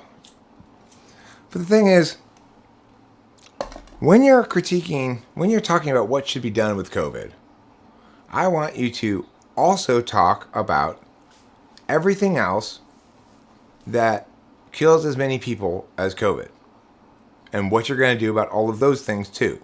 Or explain to me why the amount of effort put into stopping COVID was justified, even though it was a massive amount. Why all the other things we might put effort into stopping get so little things. Why does it get everything and all the other important issues get nothing? Because remember, you're spending resources.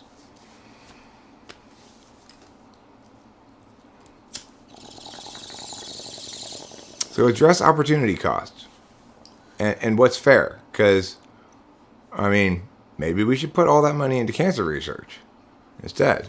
Let the people die of COVID, but know that we'll cure cancer, and then that's the long-term benefit, more life saved for sure. Because we can't spend infinite resources infinite times, right? How long has the stream been going? It's been going down 1:42, hour 42 minutes. The thing is, if we assume that as a society we can take massive efforts like this occasionally, we can sort of go to war against something, mobilize everybody into agreement, let's all get in line and do the same thing whether we want to or not. If we have the capacity to do that, what justifies our employing it? You know, so we do have the capacity to do it. And what are the consequences once we do employ it? So, for example, one of the realistic outcomes of the approach to COVID that's been taken is that the next time when there's actually a real disease that matters a lot, that has a fatality rate that's actually 10% or something, people are not going to believe it. You know, it's like I was one of the generation of people who grew up being told a bunch of lies about drugs by the cops and by DARE. And today, I was walking out of the Smart and Final, and there was a little table with two ladies at it that was a DARE table. Just said, you know, DARE with this red thing with the, you know, the logo, right? And they came up and said, hey, you know, and I'm like, no, is there an organization that dares to keep kids on drugs? Maybe I'll contribute to that one. And then they surprised me. They said, you know, we've changed our curriculum. We're no longer about drugs are bad. We're now about suicide prevention. And I said to them, you got too global a branding issue problem to solve with this strategy. But the thing is, what I should have said to them is, you fucking people, you spend decades doing ontological assault to children, training them to think that if they do drugs, they're losers, repeating this, training them again and again and again to believe this, that they shouldn't have any self-respect if they choose to do certain intoxicants. And now they're suicidal and you're going to try to save them? Fuck off. Dare? I can't believe you dare to still exist.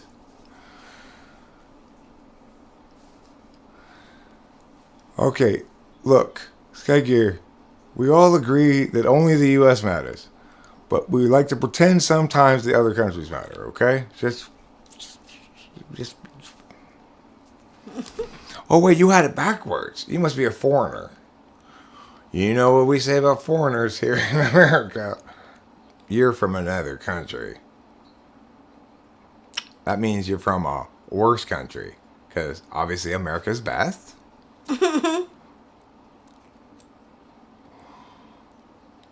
I can't believe Bill Gates stayed married to that woman for as long as he did. She seems like a Yeah, that's douchey. the thing. That's when you asked me why would they get divorced after 27 years. Like, she was, like, known to be really, like, cold and, like, she just seems like like you said, douchey. The selfishness just radiates from her. Like this. I must be smelling her FI or something. Maybe.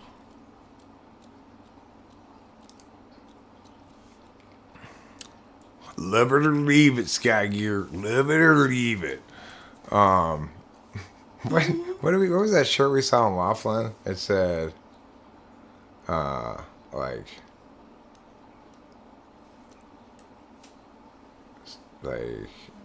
America since 1776.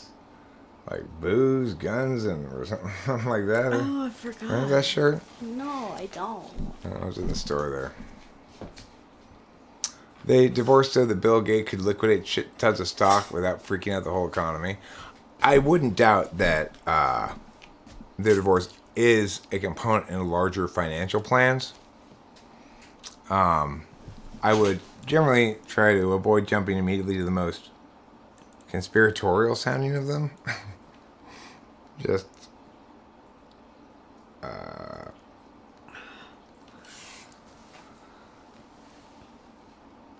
Carmen's pimp, you have no reason to say that about Bill Gates. No reason whatsoever.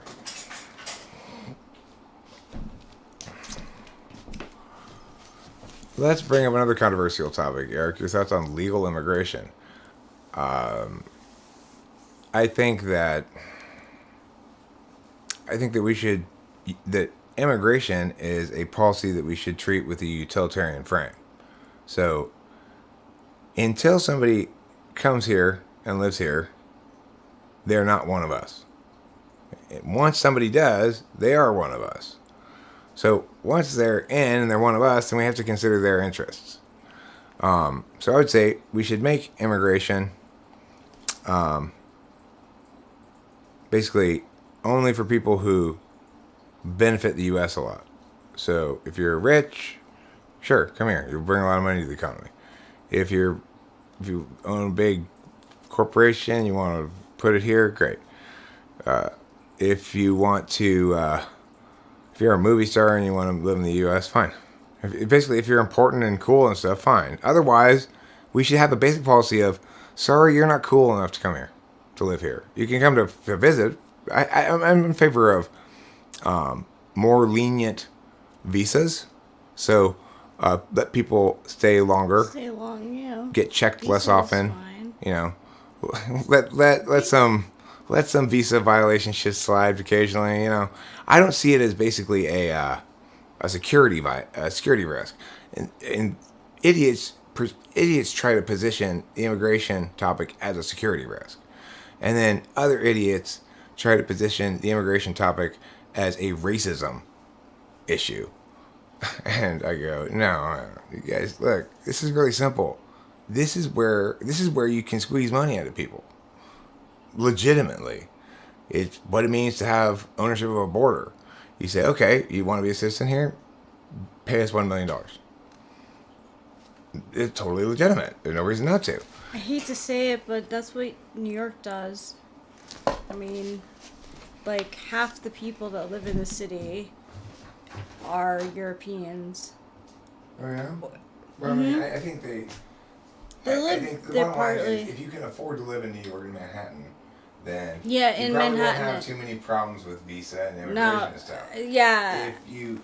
If you can't, then you Like, probably exactly what you were saying, like, that's what happens in Manhattan. Yeah.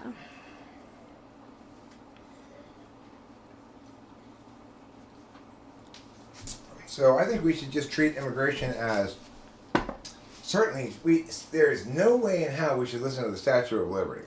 Okay? The Statue of Liberty says, give us your tired, your poor, your hungry, you're going to be free. Fuck those people. You keep them. I don't want them. Well... They can take care of themselves over wherever they are. Not my problem. Right? Give me your tired, your poor, your... I don't want those people. You keep those. Don't give them to me. Who are you giving these people to me anyway?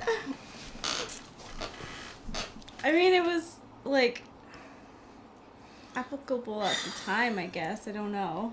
Why do people use these terms like this? Why do people say things like this? Where, they say things like, Bill Gates is a Luciferian. What does that even mean? It doesn't even mean anything. I mean... What is a Luciferian? Yeah, I was like, do you follow the devil? Are you a fan of the show Lucifer? I'm a fan of that show. I'm I've watched a fan too. all 5 seasons, and I'm looking forward to the 6th. Me too. Does that make me a Luciferian? I'm glad that... No, Eric. It's people who really worship the devil. Come on. They're not really... I mean, are there really people who... If you're Bill Gates, why would you bother wasting your time with a bunch of little magic rituals? You already got all the money in the world, you know? What are you trying to get accomplished with magic? Bill Gates is the front man for Warren Buffett. First of all, men like gods, it's pronounced Warren Buffet. That's not really pronounced.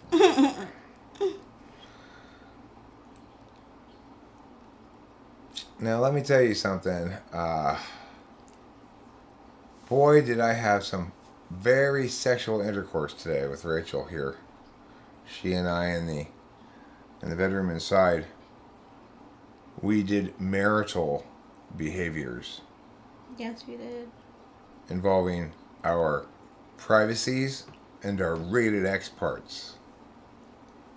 We were doing rated X things with our privacies. Yeah, we were. Do you have your glasses? This is a picture.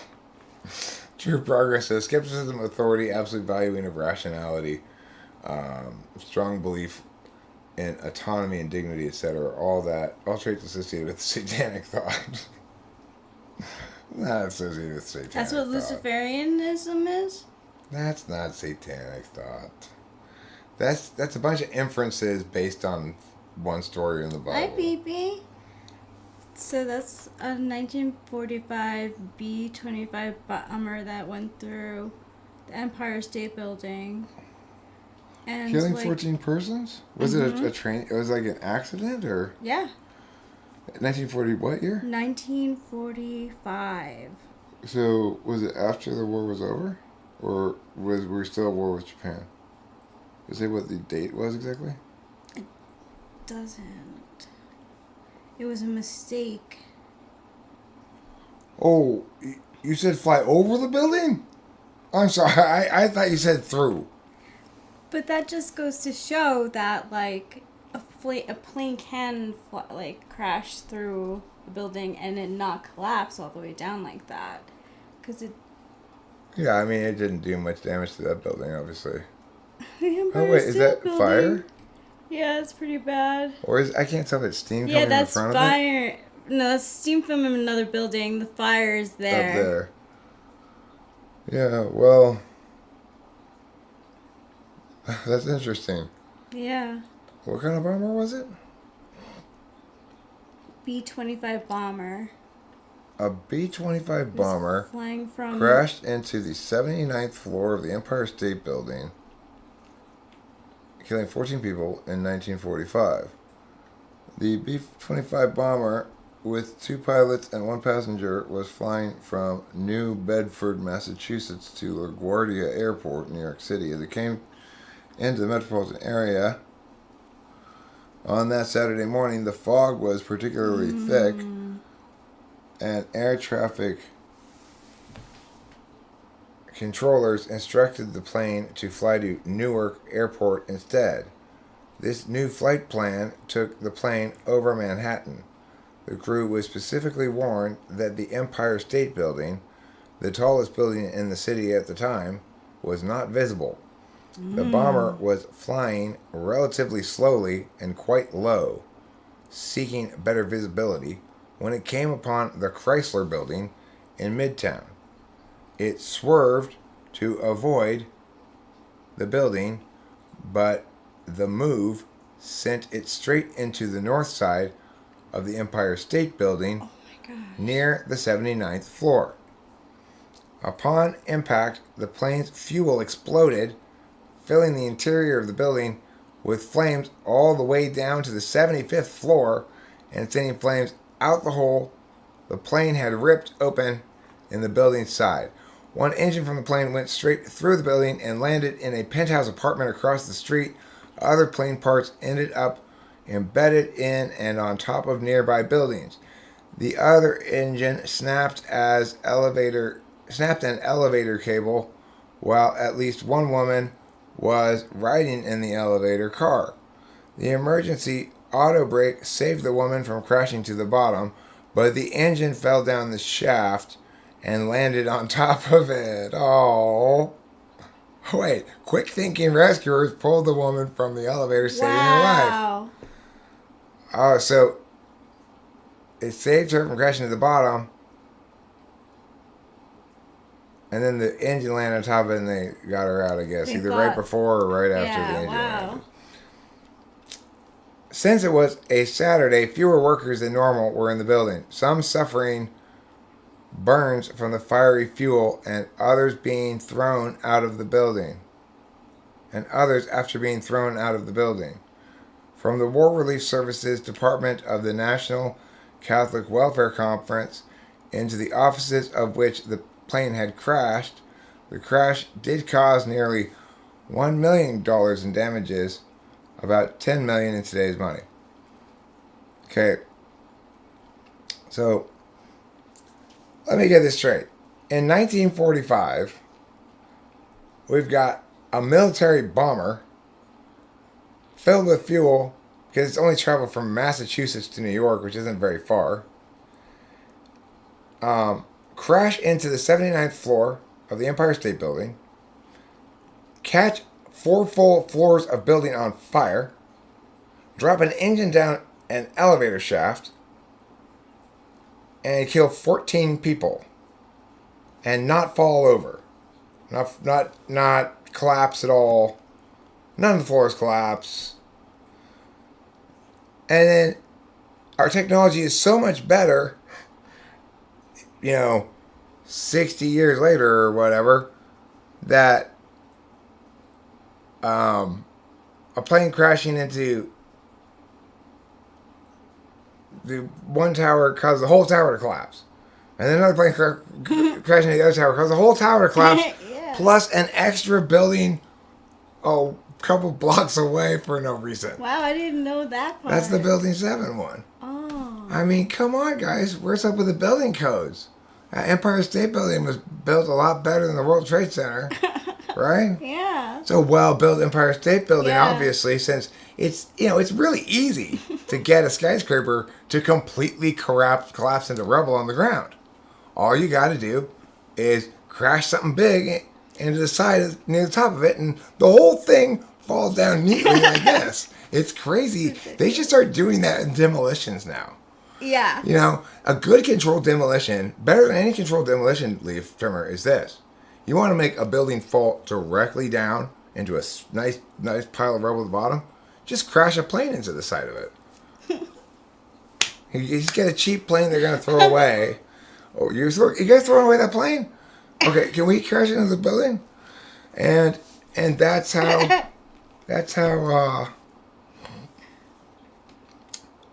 we can demolish buildings from now on. It didn't used to work in the 40s, but now with our new technology, we've set up our buildings to collapse as soon as one plane crashes in. Vertically collapse. Like, you would think it would. Why wouldn't it fall over?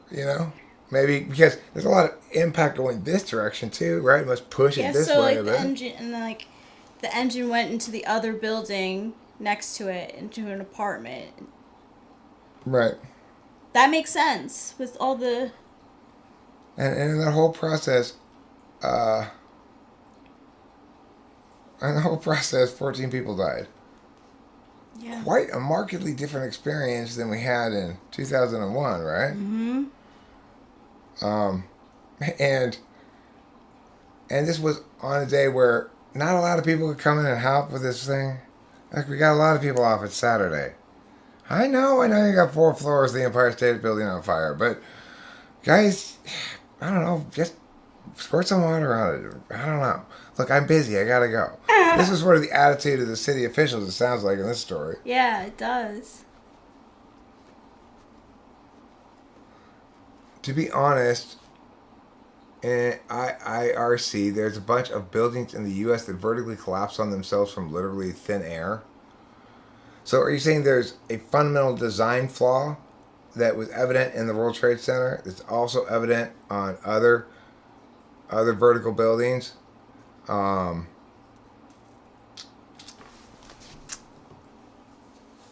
And we can articulate what that design flaw is, and that's why these buildings are collapsing like this? If that's so, I would love to hear what it is. Okay, so here's the thing, Boba Fett, I would not even dream of watching Trump's interview on 9/11. Because, of course, it doesn't matter, even if this is the problem with Trump. He was correct at first about COVID, but sort of, I guess. If you could be correct without being right about anything, right? That's the weird thing. It's like he wasn't wrong, but it's a lot easier to be not wrong than it is to be right. Being right means you have to justify your positions and stuff.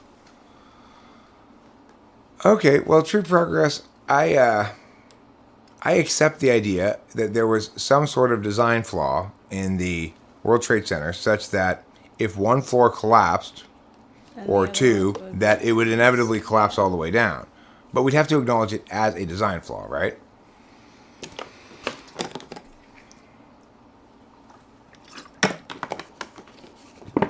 The World Trade Center was designed to withstand a jet plane running into it. It was designed expressly for that purpose. I mean, it specifically said this will withstand a plane crashing into it. Wow. May I have? Yeah, sure. I mean, this is the thing. No, but look, Lee Shermer, stop thinking about answers as conclusions for a second and start thinking about them as tools. So what we want to do is encourage everybody to articulate their best case, because it allows us to ask some good questions. Because we know that it's been explicitly stated at the time that the buildings were designed to withstand winds up to Mya and even a plane crashing into them. Wow. So we know that's what their claim was. Now, we also know that it failed to uphold that claim. That, in fact, according to the official story, a plane went into them and they did not survive. They fell down, right? Forget about the explanation of what happened. This is what drives me fucking crazy. People don't distinguish between af and neg. Look, what we want to do is ask some questions. Stop making assertions for a second about what happened. You don't know what happened. There's evidence thermite was used. Who fucking cares? That's not the point. It's not a significant vector. Okay? We don't need to and we shouldn't allow ourselves to be dragged into arguing nodes that aren't determinate regarding the issue. It's so weird though, because honestly, at the time when it happened, I don't remember anyone talking about Building 7. Right, it was barely mentioned except on people who were saying this smells fishy. But the thing is, that's what we're trying to resolve a specific issue outside of the question of what happened. Are we acknowledging, at least, then, that if, in fact, they collapsed because of the planes and stuff, that the company that made them the people who put them up and said they would withstand a plane hitting them, that they failed to uphold that claim. That they thought they were going to, but it turned out they were wrong. Can we agree on that? Okay, so, but stop. Look, Leaf. It's, never mind, sorry. I thought it's a WTF question mark. It doesn't say WTF question mark. Sorry, that says WT7. My bad. I thought it said WTF question mark. Good call with the grapefruit juice. Well, I mean, I get that that's the conventional explanation, men like gods, that due to a lot of confluence of a lot of kind of random, unfortunate coincidences, the fire was able to burn for a long time, particularly hot, and it was able to melt and weaken the steel, and that collapsed. But I would point out, of course, that it wouldn't have weakened the steel in the floors below it. So that might explain why this floor collapses, but it still doesn't remove from the central point I'm making, which is it surely was designed not to be vulnerable to collapse in that fashion. In fact, if in fact it was the melted steel part that made that floor collapse, then we can conclude without the melted steel floor, probably the floors are resistant to collapse, right? So, you can't have it both ways. It didn't melt the steel of the whole building. It didn't melt the steel around all the floors. Now, granted, if the weight gets big enough as it going falling down, it might make it collapse anyway. That's reasonably conceivable. But it's like it happened twice in two different buildings exactly that way.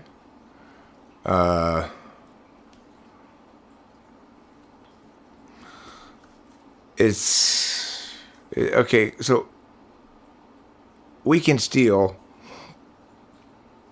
then collapses the top part. Why does it fall straight down onto itself? Why not to the side? Surely the heat of the burn that weakened the steel wasn't uniform across all the steel. I mean, it had to have been, heavily weighted in one location and underweighted in another, for sure, if it's a naturally occurring thing.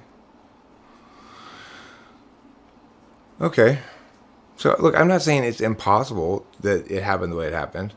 Okay? The way they say it happened. I'm just asking certain questions. And the next question is the most important one. So, how did those two planes knock down 3 buildings?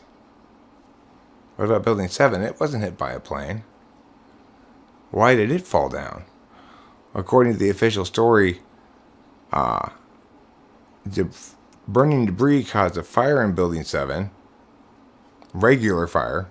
Not a jet fuel fire. Not a, and again, I guess, even a trash can fire can melt steel and cause skyscrapers to collapse, right? The problem with believing the official narrative on 9/11 is WT7. There's not been. When did this explanation come out? Because look, I mean, the thing is, I haven't kept up with it, but we know that's bullshit. Because if building 2 had fallen on it, they would have said so a long ass time ago. That's a new claim that I've never even heard before. People forget about the Pentagon and Pennsylvania. Right. But the thing is, of course, they are time sucks. What everybody needs to remember is this. Any argument that doesn't win the debate is a time suck, ultimately. There's only one argument that wins the debate, and that's Building 7. And if you're going to make claims like Building 2 fell on it, well, you'd have to account for the fact that it wasn't right next to Building 2. It was like a block or two away. Now, granted, it's a tall building, but Building 2 didn't fall over like this. It fell like this. And nobody claimed that Building 7 got knocked over by Building 2. All people have said is that burning debris from Building 2 or Building 1 started a localized fires on certain floors in Building 7. And that those fires, which were not fueled by jet fuel, which presumably had a limited amount of natural fuel to burn, they're inside of like an office building, for God's sake. It can't be, it's not like they've got lumber stacked up in there, or fireworks, for Christ's sakes, right? That nobody was able to put these out with fire extinguishers for some reason, and that they weakened the steel and caused the whole building to collapse vertically again. I mean, if I go like this to a skyscraper, will it go boom? I mean, how ridiculous can we have to get? At some point, you just got to get absolutely fucking ridiculous to try to think that there's any possible justification that explains the collapsing of Building 7 other than it was intentionally brought down. So, you could see the cloud smoke from one of the west side windows in my high school, and I remember looking at it from afar only one day. I really do believe it was only one day. Man, like God's, that's not going to work, okay? What you're just telling me when you say that is, I have been swayed by one particular documentary that I've watched. But if it actually were powerful enough to be worthy of swaying you, you'd be able to articulate very clearly the simple and distinct piece of evidence and argument that discounts what I'm saying. You haven't done that yet. Instead, what you said is to watch the documentary. In other words, you want me to be convinced by an advocacy in general, not swayed by something that should be convincing. I'm willing to be swayed by anything that's convincing, but you can articulate that thing. If you can't, then you just want me to be swayed by somebody trying to be convincing who's not actually convincing.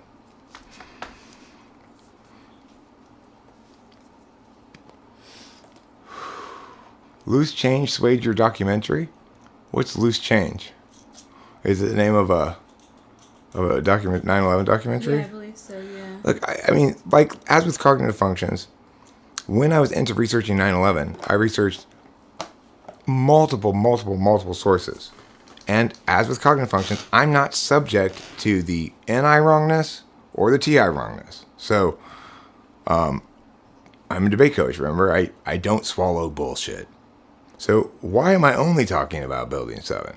Because I recognize that each of the other issues can be explained away successfully.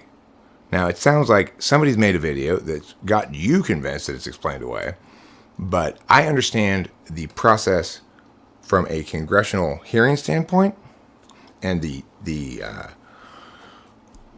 report submitted to Congress regarding Building 7, and the total lack of an explanation for it falling down in that congressional report. So if you've got an explanation now, then that just, I mean, it doesn't get easier to explain an event like that. The further in time away from it you get, it gets more difficult. And if nobody could give any explanation to Congress as to how it happened, it was on the public record, none at all. Not even a hypothesis, really. It was not even the same sort of effort to generate a workable hypothesis that there was for the weakened steel with Building 7. Nothing of the sort. Literally, no explanation in the congressional report. On the public record. You can look it up yourself. So, no, you're wrong.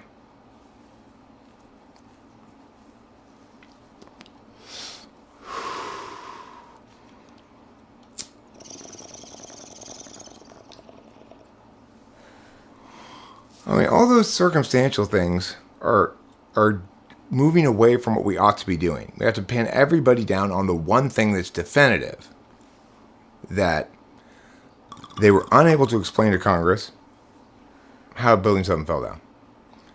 And that any explanation made thereafter is highly suspect because they had a team of engineers and scientists and stuff working on the report for the Congress. And if they really wanted to pitch disinformation about the issue, that was their chance to do it. Men like gods, as I've indicated before, I understand the official story is that debris from one of the falling buildings, 1 or 2, hit Building 7. I've not disputed that. You are trying to poison the well by calling it falling on Building 7. That's not true. It did not fall on Building 7. That would imply that it fell over like this, right? Some debris from one of the falling buildings did hit Building 7. Nobody's disputing that.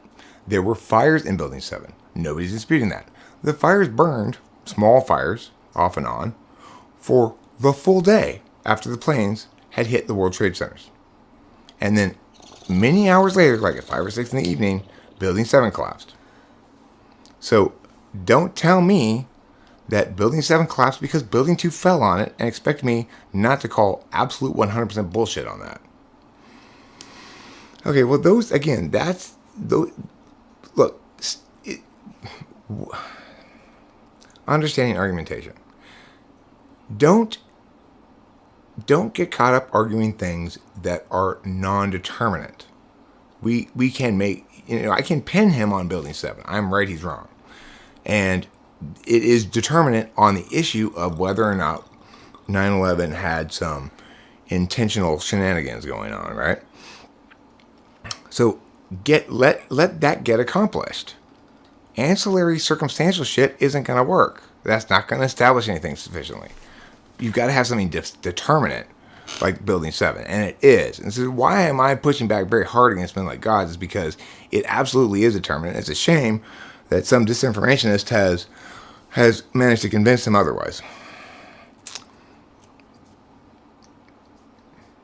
Note that he hasn't responded to my points about the congressional report or the building standing for hours and hours and hours after the World Trade Center 1 and 2 were hit. So that's how you know I'm right. If he were right, he'd have responses to these things instead of watch somebody else's video. He'd have actual responses, and it wouldn't take long to type them in. It's not like this isn't. I agree with Taylor. This isn't the way we can't. Taylor and I can't argue about Delilah's type like this. That's not fair. But what you're saying is I should question the legitimacy of the idea that Building 7's falling down is determinate. I'm saying state your reason. If you can't, then you shouldn't think that.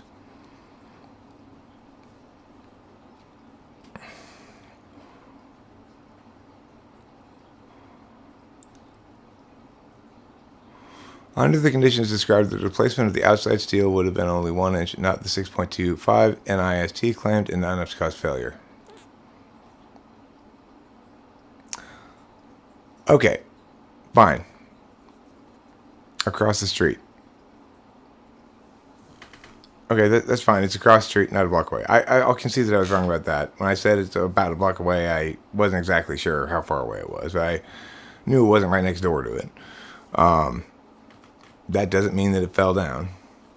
Further, he says the debris from WTC-1, which fell 943 feet to WTC-7, did not attain sufficient mass to cause structural damage to the steel in that building.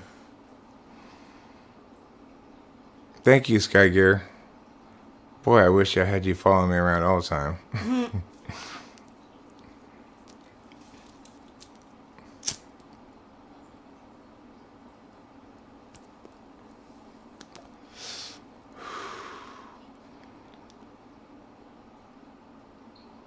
It didn't burn for many hours.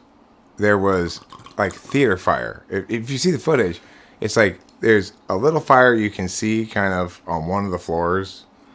Almost like a demonstration fire. There's hardly any smoke coming out of the place.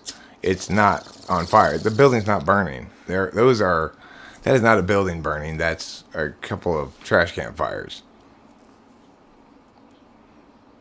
And it's like, and the thing is, with the amount of fire that you could see, why in the world wouldn't anybody have just put it out with a fire extinguisher before evacuating the building or something, or as evacuating the building?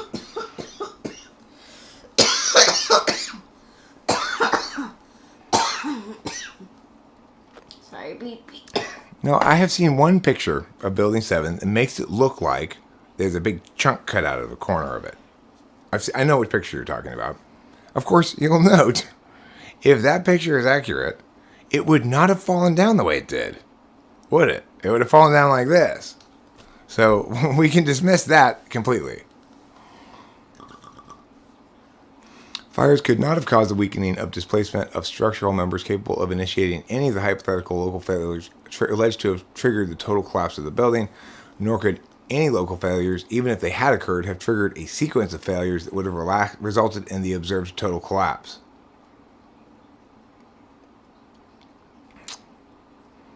Yeah.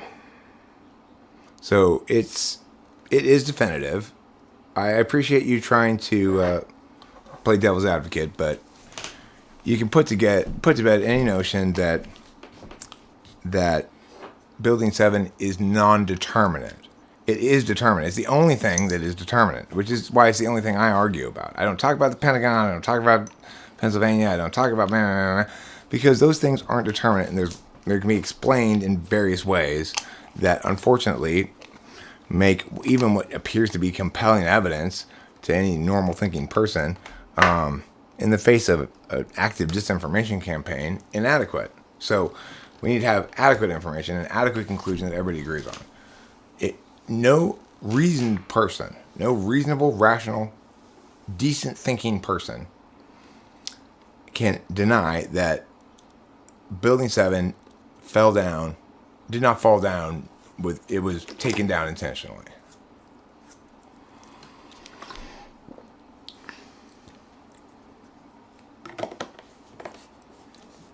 I forgot Pee-Pee was in here. Now, I read the whole popular mechanics explanation of how the two towers collapsed. It was pretty technical, a little too technical for me, but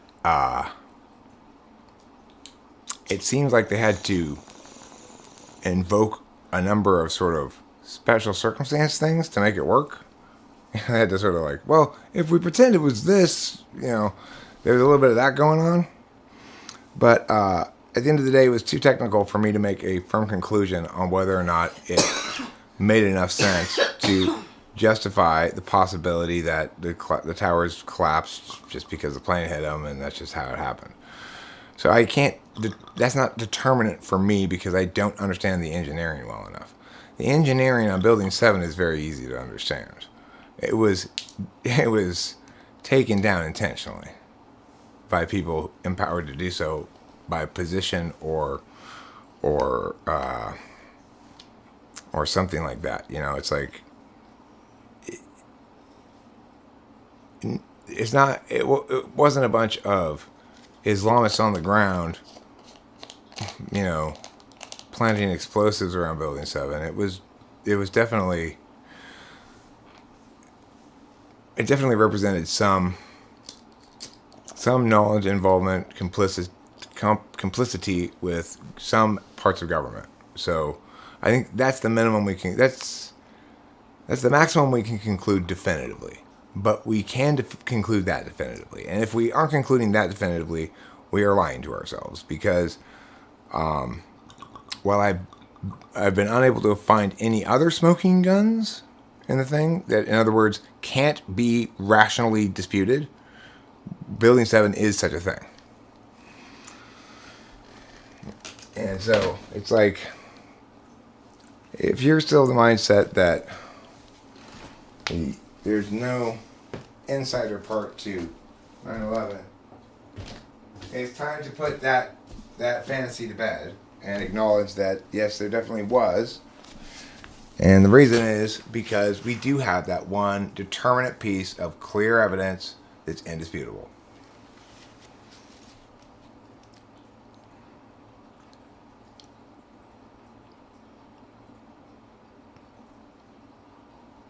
I mean, if you look at the congressional report that was submitted on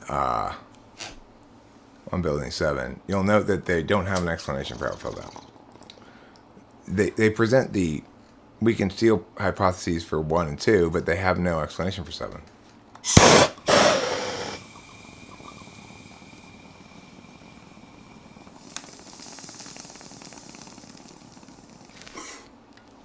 It's simply absent. They don't even note that they don't explain it. They talks about certain things about Building 7, like describe what happened, but then don't provide an explanation for it.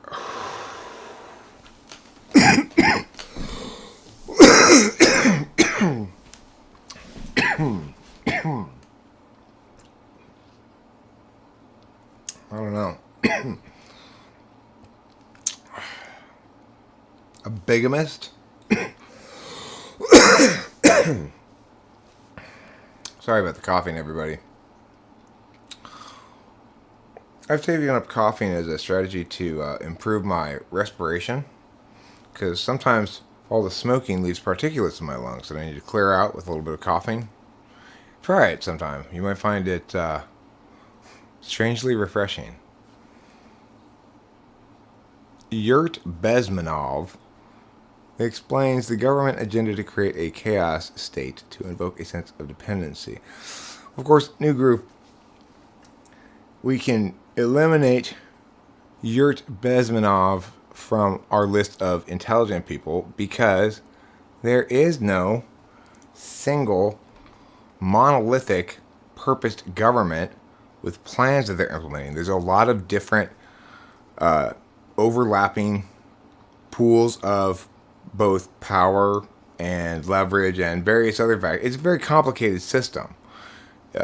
Your reductive approach towards puppet master, NI, dark NI, secret leader, it's insane. It affords everybody, it affords these people magic powers that they don't have, that nobody has. Nobody can understand how, if I act like Mia upon this open and chaotic system, I'm going to see long-term the following changes. Nobody can make those predictions successfully.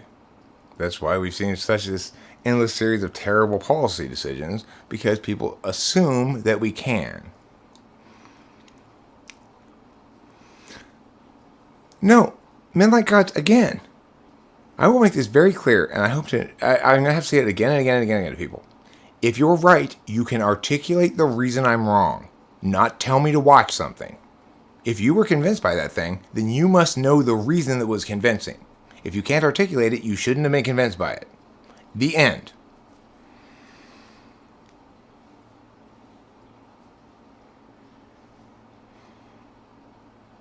I'm not Jesus. I'm Juan.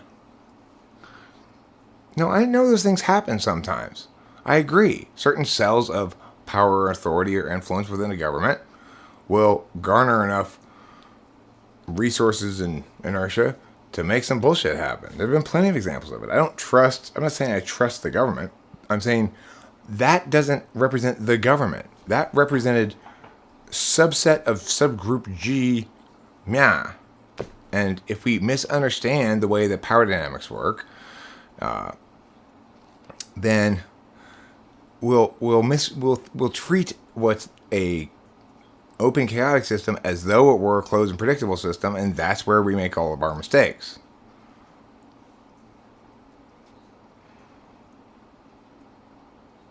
You didn't articulate anything. You said building 2 fell on building 7. I said it didn't. Some debris hit the building. You said it burned all day and it collapsed. No surprise there. I said it's not like the building was roaring in flames. I mean, the thing is, you can look up skyscraper fires, see the stories about them historically, and skyscrapers burning for 27 hours straight, engulfed in massive flames, still don't fall down.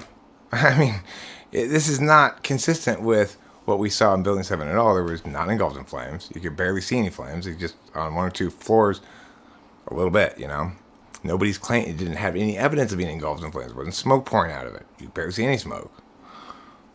It does look like it took a chunk out of one of the corners, but it if in fact that were the source of the structural collapse, it would have collapsed in that direction, and it didn't appear to be structurally threatening. It just It's like, wow, we really took a chunk out of that building. You know? Of course, many people could conspire. But that's the thing. Because many people can conspire, there are many different conspiracies, often in opposite directions of each other. There's conspiracy X, which wants Y, and there's conspiracy Z, which wants not Y. And there's conspiracy A, which only wants Y if T. And there's conspiracy B, which, see, that's how it works. You thinking that you can intuit how it's just playing out because you can intuit who benefits or something, or you can intuit that the rich people must be the elites or some other bullshit. It's just being stupid. It's just being dumb. That's not, do you understand what I'm saying? It's like, it is not the case that there's the conspirers and the rest of us. Everybody's conspiring in various little ways against some things or for some things or whatever, and pretending that it's not that way results in really bad conclusions. Who's they? There is no club of people who are secretly all acting together against our interests in a unique way. To the extent that there are such clubs of people, there are equivalent clubs of all different sorts. They represent one in a huge network of overlapping clubs, not this monolithic threat.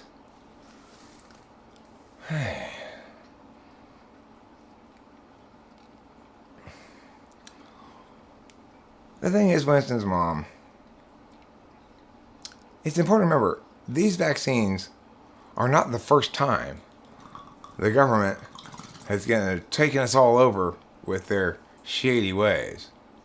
Unfortunately, every one of those previous times when we were afraid the government was doing meow to us or meow to us, they weren't. And now we all just take it for granted. Oh, it's no big deal. They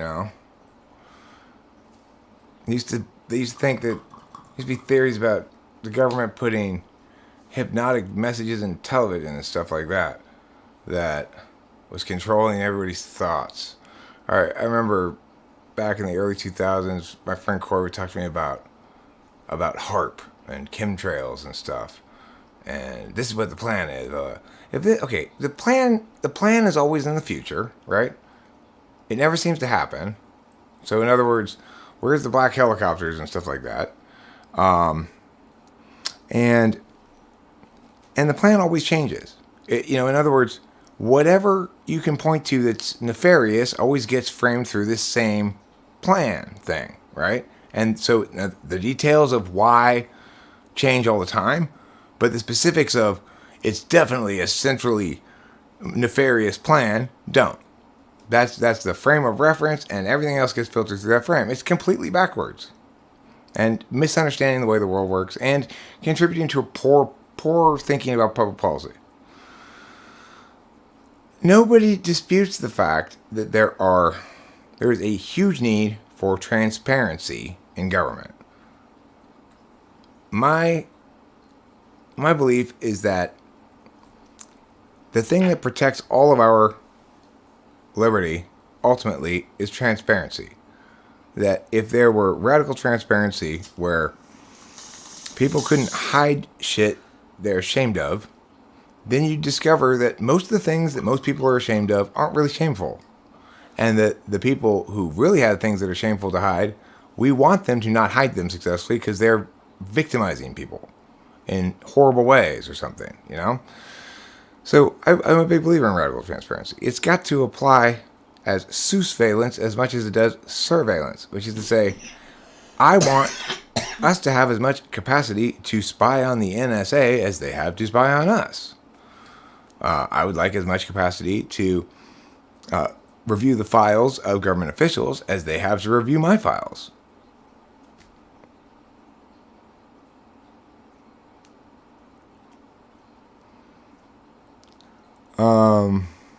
You're moving, Flow State? Did you move? Where are you moving to? Are you moving to California? Okay. There's no such thing called the elite. There's no monolithic group of super rich people who all get together to agree on their supervillain agenda. It's just individual, it's just like you and me, Karma's Pimp. You and I are both equal, right? We're just people in the world. So I'm not your underling and you're not my underling. And we can't come to agreement on this. Now, that would not change if we were both super rich. Still be the same thing. We still wouldn't be able to come to agreement on this. You'd still be thinking, I'm not one of these dominant elite, but now that I'm super rich, I'm going to use my money to prove that they really do exist. Blah, blah, blah. And I'd say, I'm still in favor of radical transparency and everything. Nobody is saying that individual groups of people don't do evil things. I'm saying what's a also evil thing is to make the discursive mistake of treating these people as though they represent a monolithic group that shares a single goal or interest, and they can easily come to agreement about their nefarious plans. We can't come to agreement. Why would they be able to? I can come to agreement with almost nobody, almost none of the time. What makes rich people so much more able to agree with each other? I'm talking to Leaf. Karma's Pimp left a really fantastic comment that I want to, okay, see, Leaf Trimmer? No. You've already decided the answer. You're not listening to me. So I'm not talking to you about it anymore.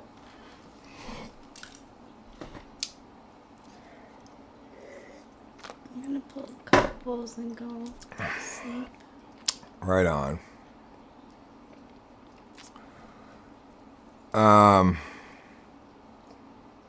Don't underestimate the power of individuals. That's what's basically behind this whole conspiracy shit too. It's an underestimating of the powers of individuals.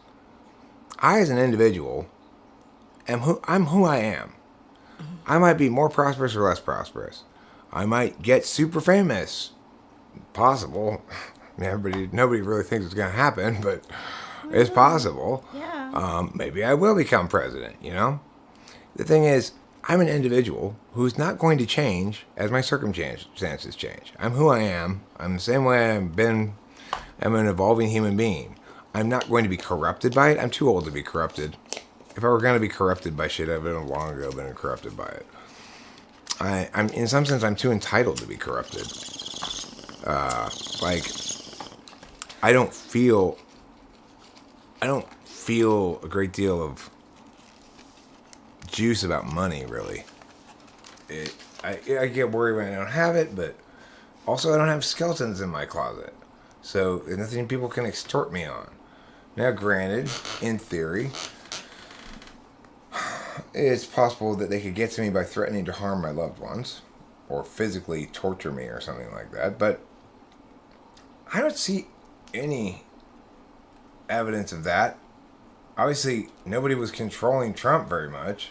I wish somebody had kept a tighter leash on the guy, you know?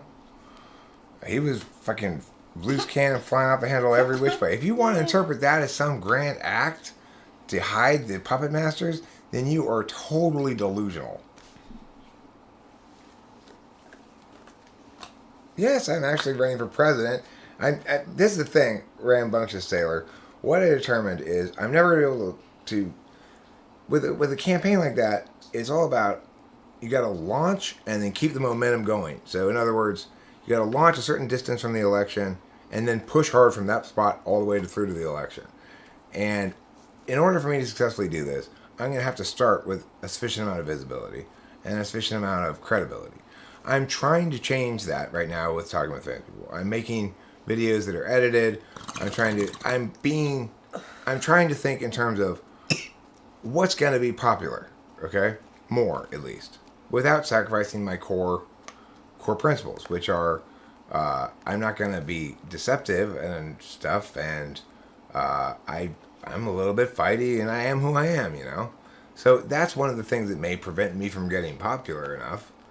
But I'm trying to work on the things I can change, and I'm trying to improve the aesthetics. I'm making thumbnails now all the time. In other words, I'm making a real effort for the channel to grow so it gets to a visibility point where I can make a legitimate launching spot. it's taking me longer and it's harder than I expected. And sometimes I get demoralized about that because I really am putting a lot of effort into it.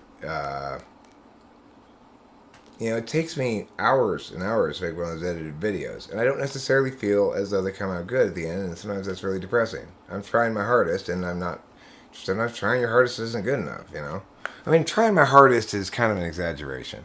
I certainly have plenty of leisure time when I'm not doing meaningful work, but I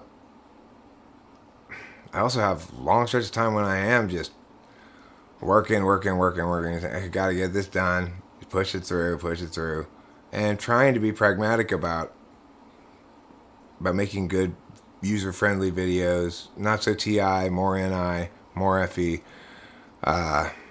It's harder than it looks. It's harder than I would have thought it to be. I always kind of thought, well, I'm not succeeding because I'm not really trying. I am trying now. I'm still not succeeding. So that's kind of demoralizing,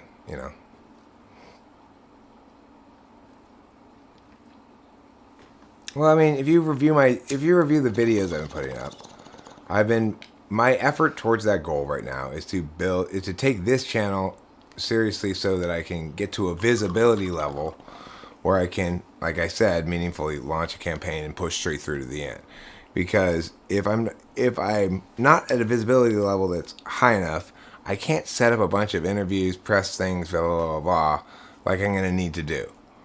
So I've put a lot of thought into it, and eventually I concluded, okay, I'm gonna have to do this ordinarily. First, I need to get high visibility, and then I'll be able to implement a real campaign because I'll be able to engage a lot of press people. If somebody is a press person and they're smaller than you in terms of famousness or something, then it's pretty easy to get them to interview you because you'll be a scorer for their thing, right?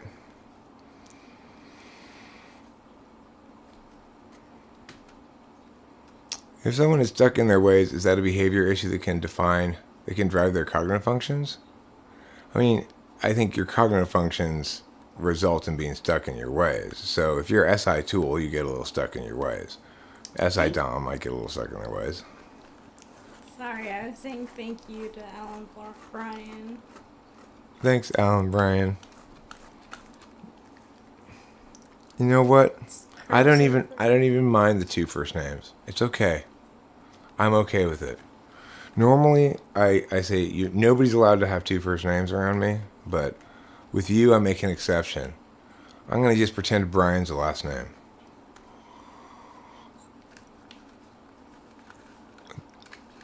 Isaiah has been doing good. Not much up with him. Lamau, he says he lurks around here sometimes. Coolio. It's all connected. Christ is the only way. I can do all things in Christ who strengthens me. That's a song I made up. My ex-wife's parents' house, they had a sign up in their house that said that. So I made up that little song to go with it. I think I made it up. I'm pretty sure. I just have this one shred of doubt that says maybe there's a song that says that sounds that's the song. Maybe I heard that song at their house. I'm not entirely sure. I'm pretty sure I made up that little song for the sign. I can do all things in Christ who strengthens me. Doesn't it sound like a good Christian song? Yeah, it really does. It's not really true, though. What are you doing there? Raping?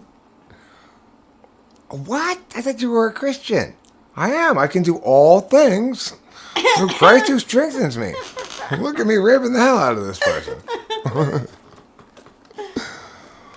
Can I say out loud that I'm jelly that you get such cuddle times with Pee-Pee. Kitty cuddles? I didn't get any kitty cuddles really last night. Oh, She was, if I remember correctly, she was sleeping on my pants still. Or she was sleeping. That's where She was she was sleeping this where the morning. pants were. I don't know if the pants were there or not. I've moved the pants. She was sleeping over there Oh. where the pants were, kind of. She's sleeping on your shoes now, too. She gets mad when I'm not going to bed sometimes. Like, she wants to get into bed, and I'm not ready to go to sleep yet. And so then she's meow a couple times until finally she goes, fuck it, and settles down over there. What's the name between? Yeah. What's the deal behind the name Pee? Her name's actually Kapio, which is a Hawaiian word that means sweetheart. But her short for Kapio, you could call her Pio, or P, or PP, or the P and the P. That's the. That's what I'm talking about. Yeah. That's what I'm talking about. Yeah. And she really is a sweetheart. She really is.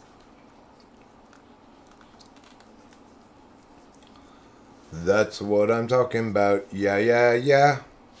That's what I'm talking about. Yeah.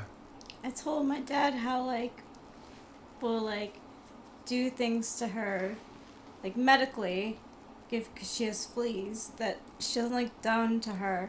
And, the most that she really does is, meow. There's no way we're going to get both shots of the vaccine before we leave for the trip. Well, you checked the hotel. We're going to be at the Garden Inn, the Hilton Garden Inn. We're not going to be at the Poop Palace. You know how I wasn't sure which hotel we were going to be in? Remember how I couldn't remember what you were remembering? Your telegram. Is that a funny name for Instagram? This is my telegram. Stuck in Detroit. Stop. Car broke down. Stop. Please send money. Stop. That's a great Instagram post. That's a great Telegram post.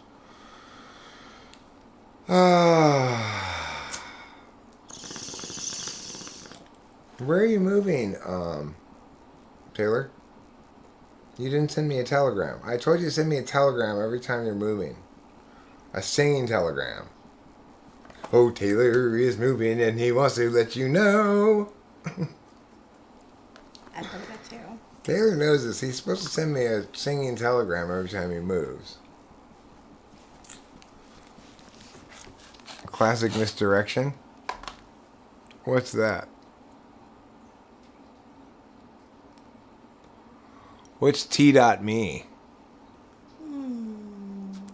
I'm curious about T.me.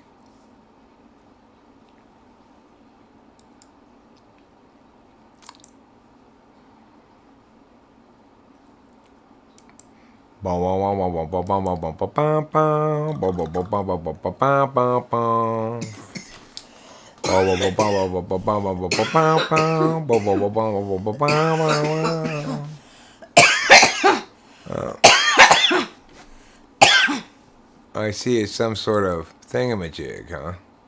Telegram. Telegram.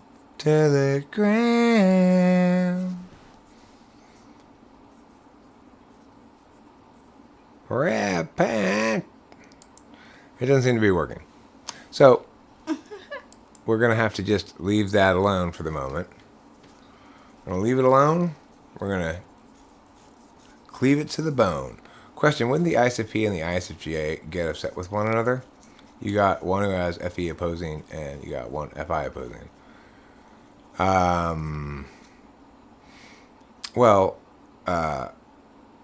The ISFP has FI as an absolute value. ISFJ has got FI as a counter-valued instrumental value. So, in that regard, the ISFJ doesn't want to have to use their own feelings very often.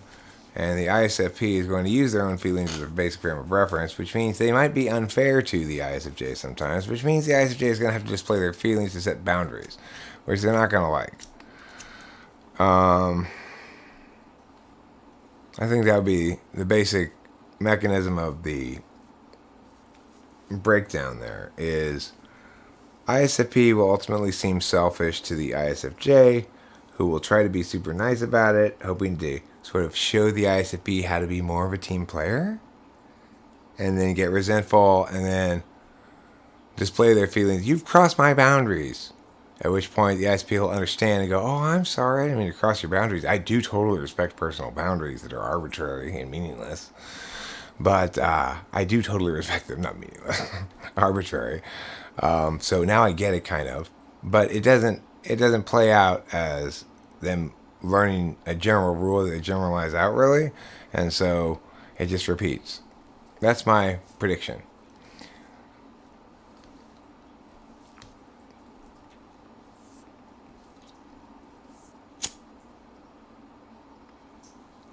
Alright, well, I think I'm going to play a song and call it a live stream. I think I'm going to sing a song of Sixpence with a blackberry pie. Is that what they say? Where is my guitar? And where, and why? Back there. Sing a song of Sixpence with blackberry pie. Fondle inside my pants. I'll squirt into your eye. The classic nursery rhyme. Any words for Kathy Griffin getting cancer? This is the thing. It's like, if we hadn't wasted all that money on COVID, we could have directed it to cancer, and Kathy Griffin could be just fine right now. These COVID people, it's like they don't care about saving lives. They're sacrificing so many lives by directing too many resources towards one problem and not enough towards cancer. The problem that I care more about. I really want to be demonstrative FYI with Kitty and pet her right now, but look, she's so tired. She's not tired, she's just comfortable. Here, let's look at her. Let's show the viewing audience. Hey, look at that. It's Oh, so hard, so good and but true. I want to touch her and kiss her. Go ahead, Rachel. That's what she's for. Oh, Morale, I know. Oh, what a beautiful wonder kitty of love. Yes, Mommy and Daddy love Pee-Pee. What a magnificent greatness. What an ancient wonder of the world, equivalent to the Colossus plus the pyramids plus the Hanging Gardens of Babylon. Oh, yes. All bundled into kitty form. Pee-Pee loves Daddy's words. Yes, you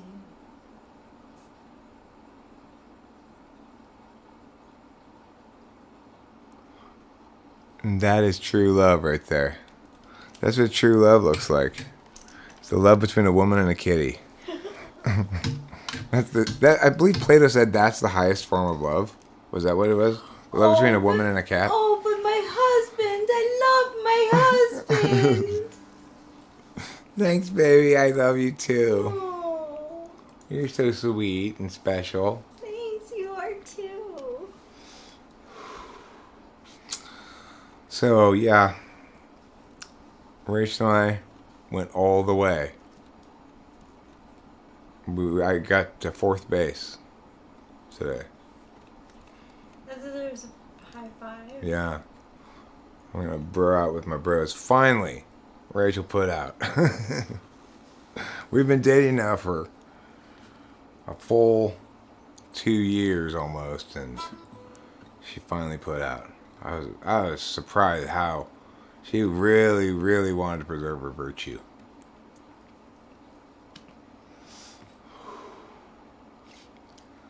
Preserve your virtue. You never know when you're going to need it. That'd be a good bumper sticker. Mm-hmm.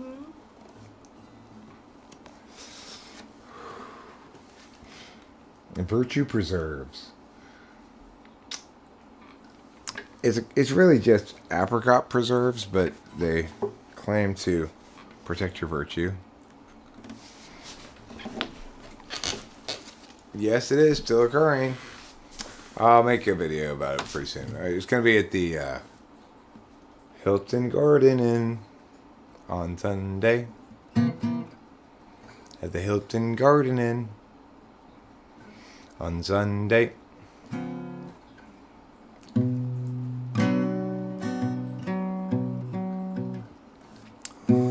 Cloudy day in Los Angeles, cloudy day in LA. I'm no sort of evangelist, but I've got something to say. It's a very cloudy day in Los Angeles, and today I run out of time. Troubles past, struggles still to come. The day is nearly done. Will someone buy us some more time?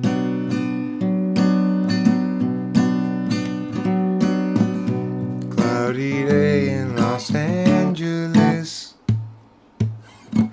cloudy day in LA. I'm no sort of evangelist, but I've got something to say. 'Cause life can strangely be forgiving to those who stay awake all night. Voices telling you to give in will try to sap your will to fight. And whether I'm supposed to be here or just be soon forgot, noise is sort of based on what I see here, but also on what I avoid. It's a very cloudy day in Los Angeles, and today we run out of time. Troubles past, struggles still to come. The day is nearly done. Will someone buy us some more time?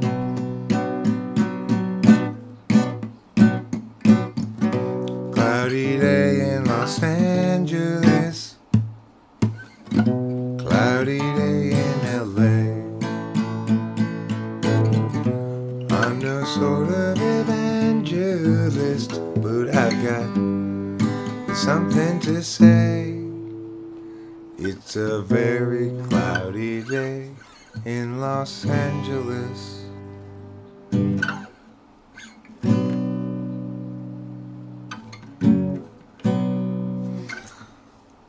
And that was Cloudy Day in Los Angeles. Thank you. For my next number, I'm going to play Gerald has a thought. Gerald has a thought. Gerald has a lot. Gerald has a plot to get the margarines, tater tots. He's got a good idea for a name-changing business. Thinking now about what he'll call Christmas when they hire his firm to change that name. Gerald always thought there'd be chance enough to return to the work left rough. He'd get back to it eventually, but his visions piled up and his plans would interrupt all the work that started off so hopefully. And now his mind is back on his business, thinking of changing factless to listless, so how all of the people will shout his name. And Gerald knows he understands ever more clearly here now. He won't provide explanation regarding the why or the how. He'll see you and know you from inside your heart. Exciting, delighting, Gerald plays his part. But Gerald still knew there's too much to do, and he dropped time in the underview. Too much to rebut. Now and what? Too much time spent picking the skew with you. Gerald has a thought. Gerald has a lot. Gerald has a plot to get the margarines, thoughts. He's got a good idea for a name changing business. Thinking now about what he'll call Christmas when they hire his firm to change that name. Gerald has a thought. Thank you, darling. What a wonderful lady you are. Mr. Wonderful Hand. Very special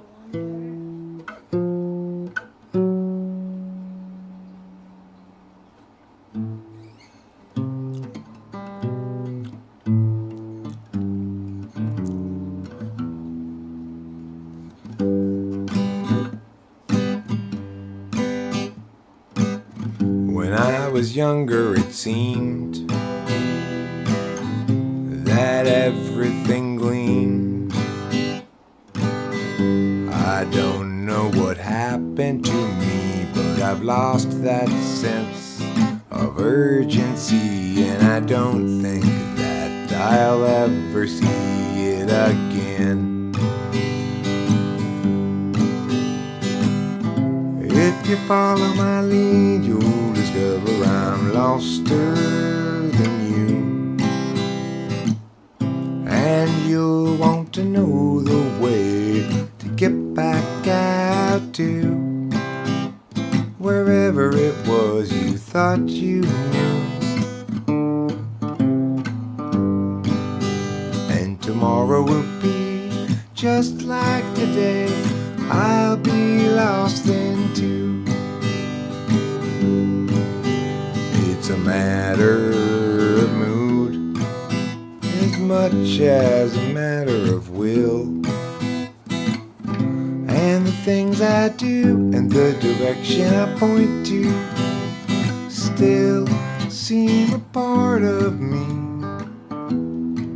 though departedly. And I wonder if I'll ever see them again. Bum-ba-dum-da, ba-dum-ba-dum-ba, bum-ba-dee-da, bum-ba-dum. Bum-ba-dee-dee-dee-dee-da, bum-ba-dee-da-da-da-da.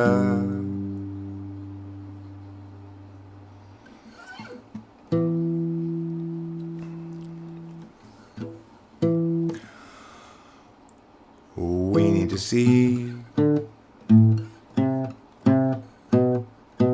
We need to know. We need to pen happenings down by our means to judge a logic to life we divisively unlike, and from which we'll rarely budge.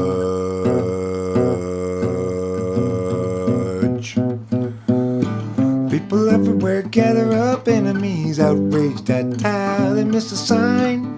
How do they set their priorities? These foreign backstabbing entities into when heartache and misery follow necessarily from their savage ways. Insulting Carson and Desiree, we're stuck in such petty larceny. We all partition the rectories and call it destruction of the whole damn world. Judy shares now her limits, hoping Julie will too. Jerry shares for 4 minutes. He just can't share things like they do.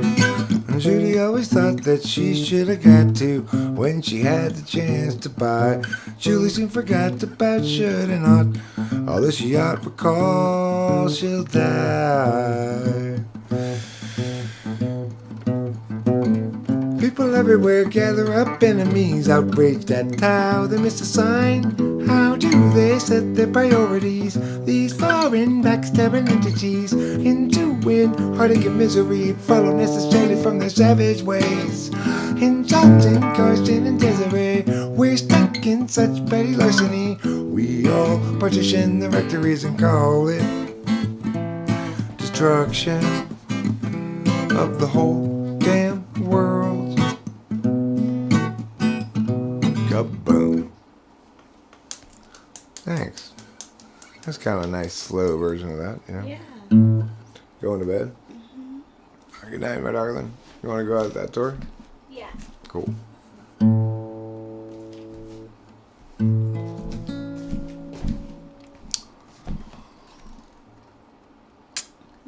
Good night.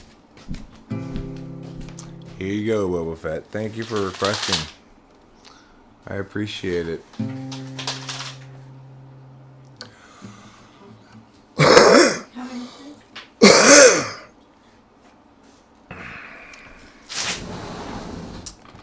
Let me just, as they say in Mexico, pull el bon ripo first. And then I will play that song for you.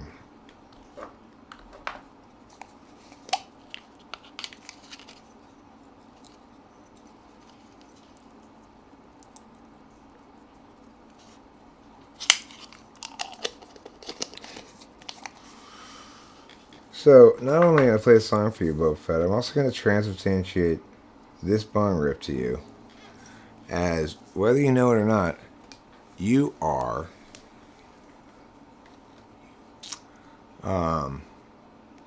to the best of my knowledge, there could be others, but you're the only one I know, my only Mandalorian fan. I've checked the where the people come from thing, and Mandaloria is like 0.001%. I'm pretty sure you're the only one there, so I'm transubstantiating this bong rip to you, Boba Fett. I hereby transubstantiate this bong rip by the power vested in me as Archpastor of the Aelorian Church, Archpastor of God's Big Heaven Church, and also the leader of my very own group of pigeons. I hereby transubstantiate.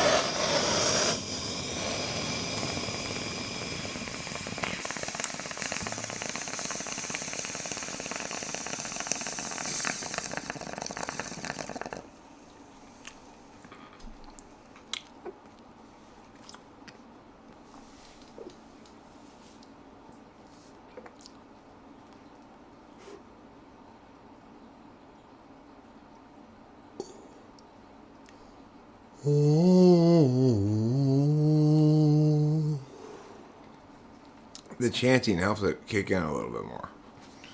Gives it extra religious punch. Beholdenath. That Mandalorian.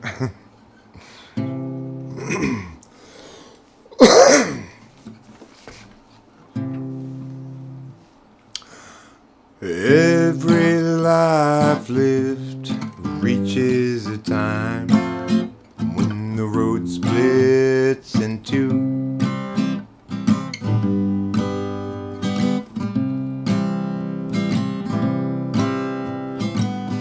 There are times, dark times, times of despair, times when it's hard to feel good. That's when I look for my sack full of solvency and that satchel of helpful goods. Satchel of helpful goods. Satchel of helpful goods. Satchel of helpful goods. Every life lived reaches an end when the road disappears.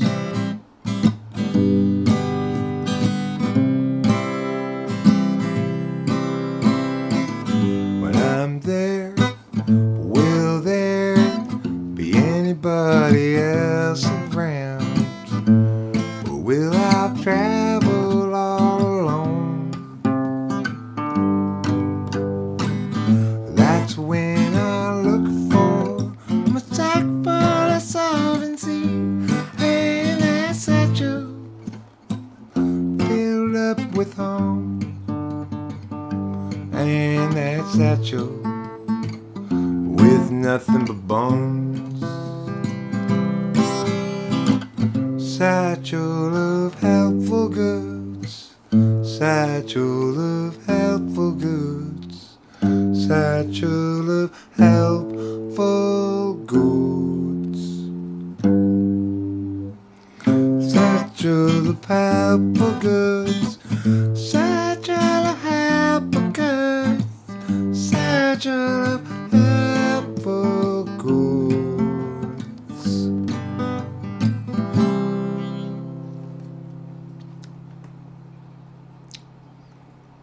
What was a gatchel of helpful? Was a gatchel of helpful hoods? Bye, Flow State. Love you.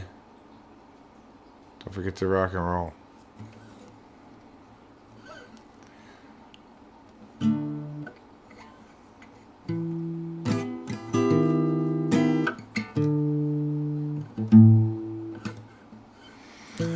You come outside, your arms are folded. I'm getting scolded for playing again. I wanna be as much as I can in terms of the man you want me to be. I gotta do what I got to do. I'll include you in everything that I can. 'Cause I'm your man and you're my girl. I mean my woman in the world. You are the one I will be with till my dying day. I want your belief. You want my attention. I've got invention going again. And I want to be as much as I can. And the man you want me to be. But Kimberly, please don't be mad at me. Though I made this song, 'cause I'm your man and you're my girl. I mean my woman in the world. You are the one I will be with till my dying day. I'm your man and you're my girl. I mean my woman in the world. You are the one I will be with till my dying day. Well, that was nice. These are songs that I have memorized. I don't want to really look up something to play, you know. So I'm only playing songs that I have memorized right now. What else do I have memorized? Well, not much. I got this memorized. Well, some folk call me a rambling man, 'cause I do a lot of thumbing and a kicking cans, and I won't do an answer good to call me names. My daddy wasn't Willie Woodrow. I wasn't born and raised in no ghetto, just a white boy looking for a place to do my thing. I don't need no handout living, no one I don't want no handout living. Okay, let's start over. I get a clean take of this. The problem is the singing part and managing my breath and stuff, which I can do, but then I stop paying attention to the guitar. And some folk call me a rambling man, 'cause I do a lot of thumbing and a kicking cans, but it won't do an answer good to call me names. My daddy wasn't Willie Woodrow. I wasn't born and raised in no ghetto, just a white boy looking for a place to do my thing. I don't want no handout living, no more any part of anything they giving. I'm proud and wide and I got a song to sing. Well, I said a few things and I'll admit it. If you want to get ahead, you gotta hump and get it. Just a white boy looking for a place to do my thing.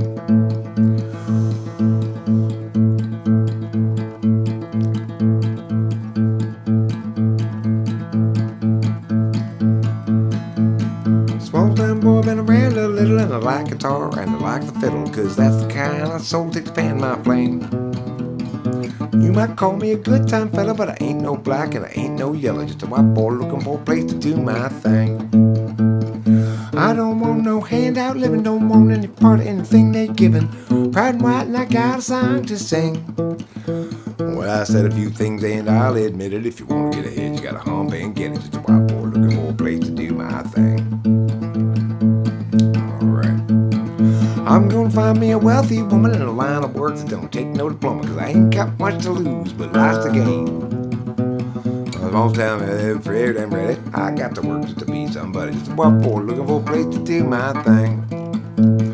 I don't want no handout, living no more than a part of anything they giving. Proud and white, and I got a song to sing. But I said a few things and I'll admit it. If you want to get ahead, you gotta hump and get it. Just a white boy looking for a place to do my thing. Said a few things and I'll admit it. If you want to get ahead, you gotta hump and get it. Just a white boy looking for a place to do my thing. I said a few things and I'll admit it. If you want to get ahead, you gotta hump and get it. Just a white boy looking for a place to do my thing. Well, I said a few things and I'll admit it. You wanna get ahead, you gotta hump and get it. Just a white boy looking for a place to do my thing. Well, I didn't sing it very well, but didn't play it very well. Yeah, you could take me out back and kick me for a while. That'd be fine. I deserve it. I fucked it up. I fucked it up for no good reason. I deserve all of your boots in my back and in my solar plexus. So I learned something for once in my life. I learned to stop being such a fuck up all the time. Only perfect is acceptable. I want to pretend like I was born into a Japanese family that was really strict. And that I can only be humbly and internally gratified by their begrudging acknowledgement when I achieve complete masterful perfection of everything. That's the Japanese way. It's a really healthy culture. It's like great for ISTPs.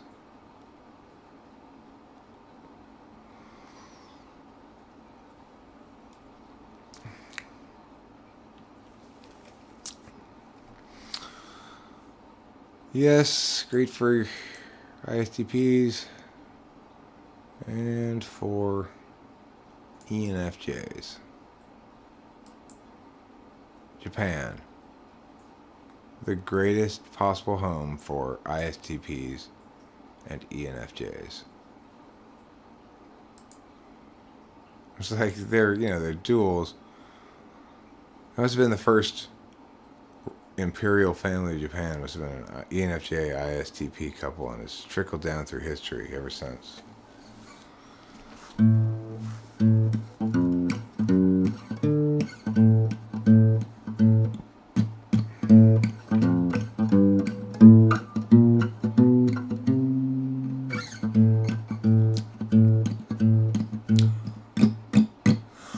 Anna from the east are blowing, driving on this mountain fire. So Grant and Lana had best be going. They'd cut it down to the wire. Everywhere apocalypse hung heavy, and the truck was piled with ash. Lana got the dogs in the Chevy, and Grant counted out their petty cash. If times are ending, then time is bending. Flames rain down from the sky. While the dogs knock out with Grant exhausted, Lana stays awake to cry. 120 output labor day, and that means cooking meat outdoors. Guy got distracted and fire got away. Now from Bradford to Arcadia they curse his name. Fire chased them west and down the incline until they reached the foothills below. Found a room cheap for the night online. At least now they had someplace to go. Tomorrow they'd evaluate their options now that their life had burned away. Lana's sister has a place in Laughlin. Wasn't anything more to say. If times are ending, then time is bending. Flames rain down from the sky.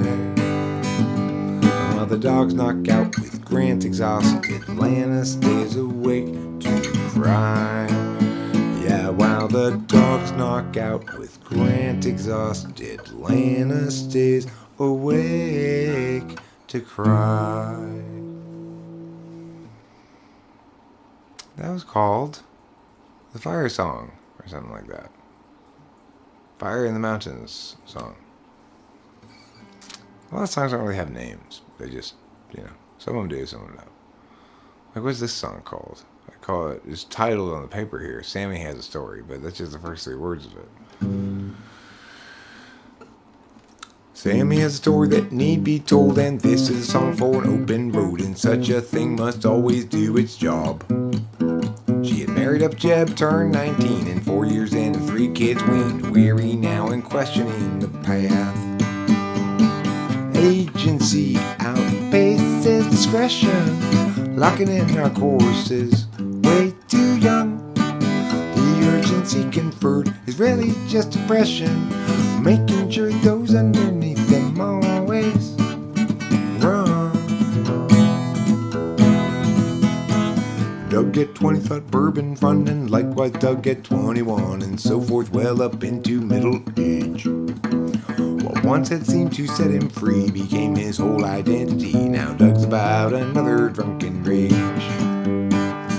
Agency outpaces discretion, locking in our courses, way too young. The urgency conferred is really just depression. They'll offer you incentives, they haven't got a thing that's fun.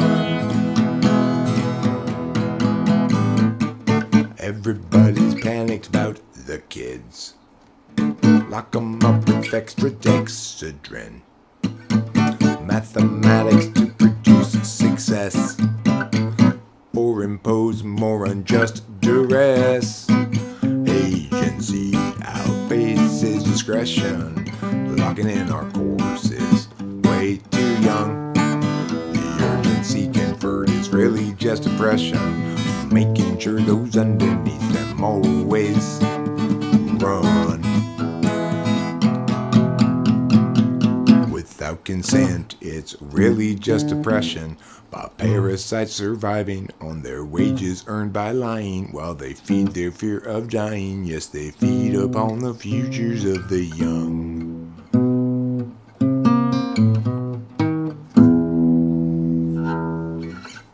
That was kind of nifty way to end it. A little bit nifty, a little bit thrifty, a little bit shifty, and a little bit misty. From now on, I want you to call me Misty. Misty Puddins. That's my new name. I'd like to be referred to as Misty Puddings from now on. 30,000 days. Too many expectations. Not even worth a damn. 30,000 nights to sleep off the intoxication. Otherwise, you won't escape the plan. I've wasted half my days trying another's ways. Who can tell me my priorities? Anybody knows the key. 'Cause I'm tired of doing it wrong. I want direction and have all along. Oh, wait until I know. Or is that just hesitation? Clarity's no good once your chance is gone. What I need to show is it's so below my station. I'm tired of doing it wrong. I've wasted half my days trying another's ways. Who can tell me my priorities? Is there anybody knows the key?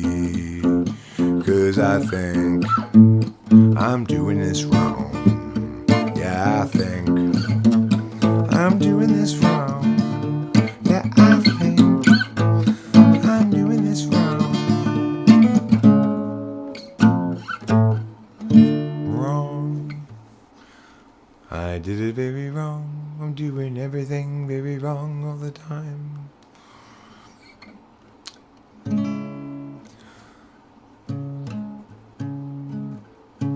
Too much noise in the data stream. Too much noise in the data stream.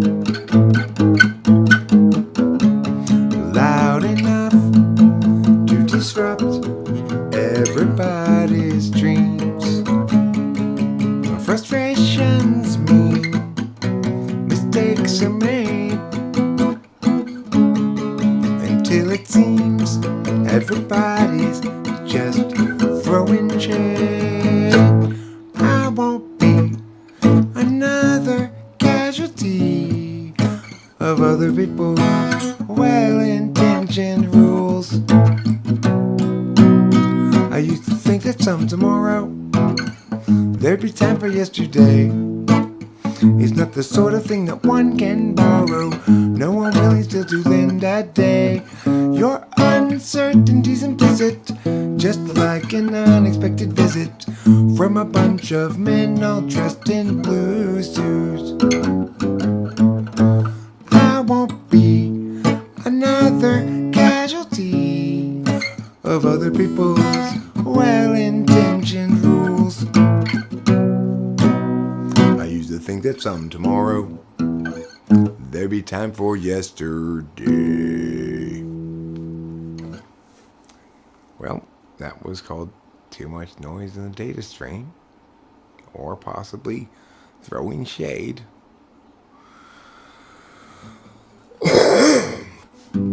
This is a song about our Lord and Savior Jesus Christ, who, by the way, wanted me to pass along a little message. Don't trust the tilapia. I don't know. He didn't give me any more details. That was his message. I don't know if a tilapia is going to betray you, if it's going to give you food poisoning. I'm not sure.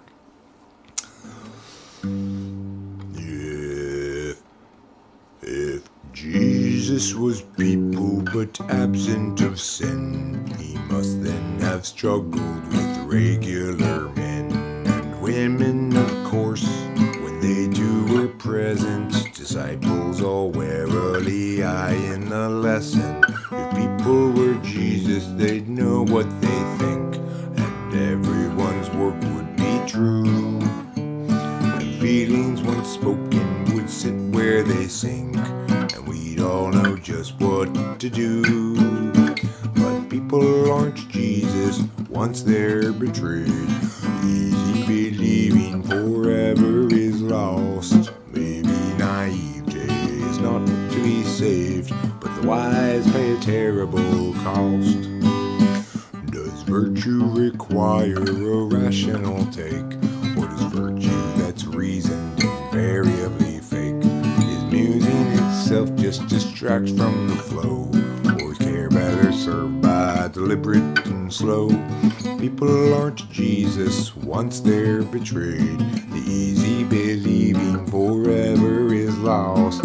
Maybe naivete is not to be saved, but the wise pay a terrible cost. The one you thought you knew acts like you never have met. The life you made for two has faded into regret.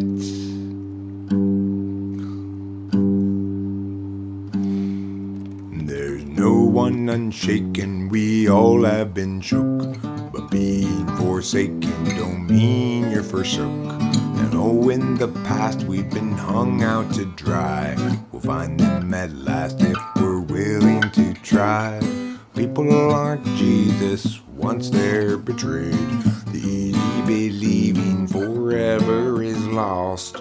Maybe naivete is not to be saved, but the wise pay a terrible cost. Yeah, baby, naivete is not to be saved, but the wise pay a terrible cost. So waltz. Hope you guys were waltzing. Anybody who's still here, if you were waltzing, you get a bonus 1,000,000 points if you have a partner to waltz with. Don't forget to waltz when you hear a song in 3.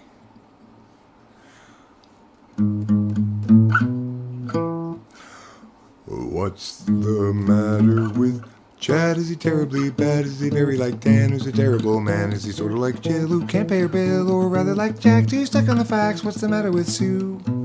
Will she know what to do if they bring attitude? Will she show ingenuity? She talks about you whenever we go walking. What's the matter matter with Bryn? Is she living in sin? She's been hanging with Jim. He's looking terribly thin. What's the deal with Frank? Fish in my tank. Here with you. He's lacking to loo. What's wrong with the ladies? What's the matter with men? From the feelings of Katie to the coldness of Sven. They talk about you whenever we go walking paths that lead to lesser days. They'll still at the overwatered past, and whoever's left it's still okay. Just tie the sails to the mast. Are you angry with Ken or Neville again? Don't bother with Kev, he's practically dead. Focus on Bert, he's medium hurt. What's it going to do for Liz? Did she fail a quiz? Deal with Drew. Will she know what to do if they bring attitude? Will she show ingenuity? She talks about you whenever we go walking paths that lead to lesser days. Still at the overwatered past, and whoever's left of it's still okay. Just tie the sails to the mast.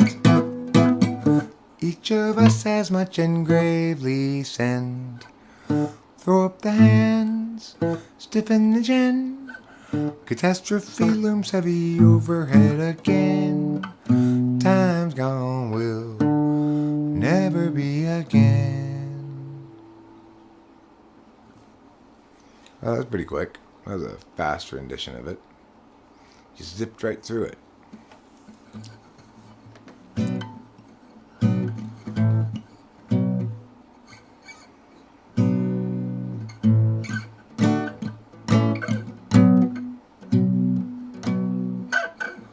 Amelia, go from this place. Take unto you the details of your case. Amelia, when you rise up above, floating ahead and soaring like a dove, what will they say when they look at you then, moving sideways in the space you're in, sidelong with your thirsty grin? Amelia, can't you see, you and I will never be, Amelia, yet you're still free, with too much opportunity to leave out in the rain.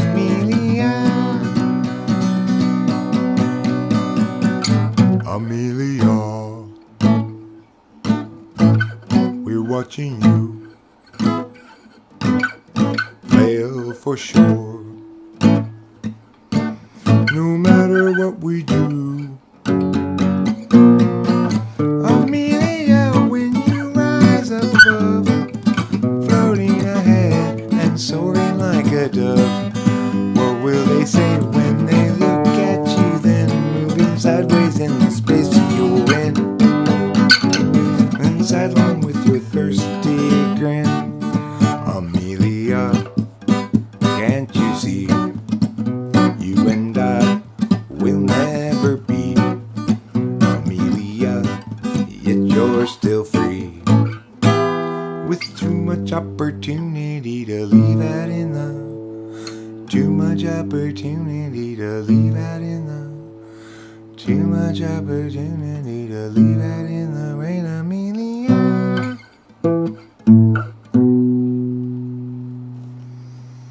that was kind of an interesting rendition of that, I suppose. Oh, he came here with her, and what's the big problem that you can't endure? It seems so sure you're not appropriate claiming to blame things on Scott, despite getting caught. He's got you reframing for him, straining for him, going to the gym to make yourself good enough again.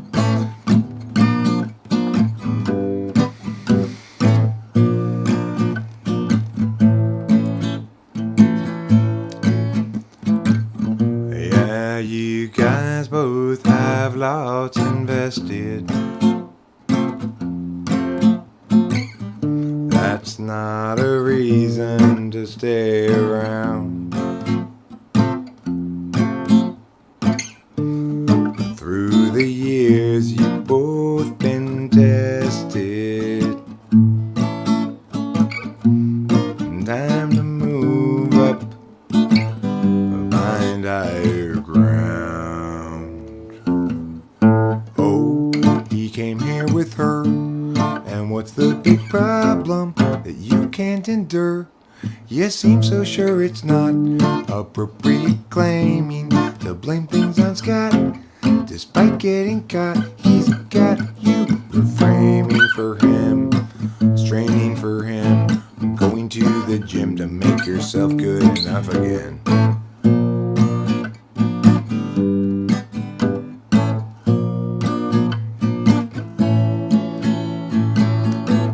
Be done with him.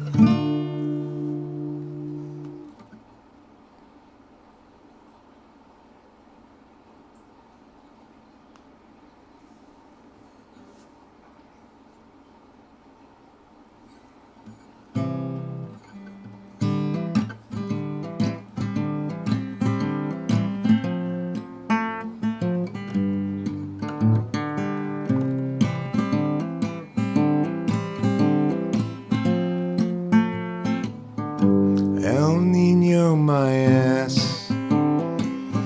You call those storms? Where is the rain? Those drizzles don't count, I drizzle more when I pee in the sink, which is just the right height to catch all of the undesired splatter. And when I'm done, I'll go outside and climb a ladder.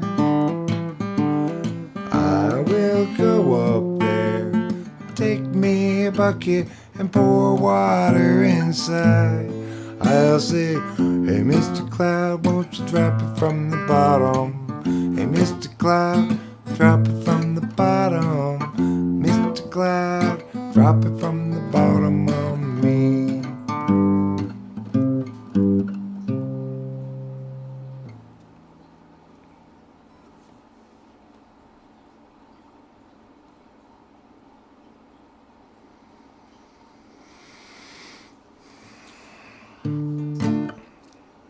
No good come from skating on with them when you're mistaken for the one.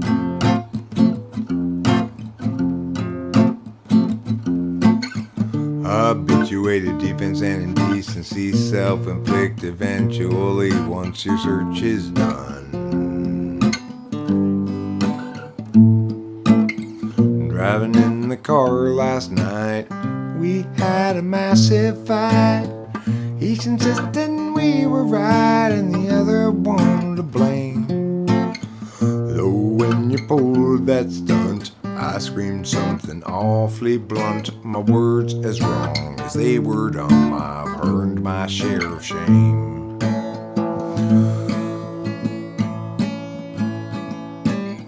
It's each of our own failings, not us doing the nailing to the wall. We fear so the others sailing off to reset their life and all. You can trust me, I can trust you, though neither trusts ourselves much true. The love lies deep between you and me, at least about that we can both agree.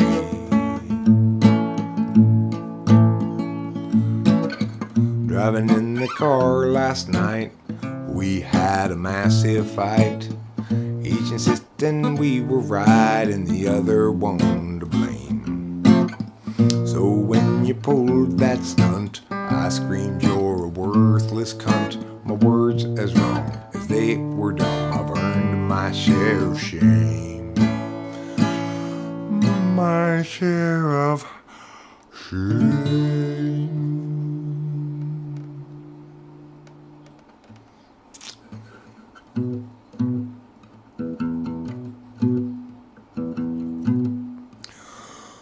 Just brooding here won't do any good, but brooding's more and more my style.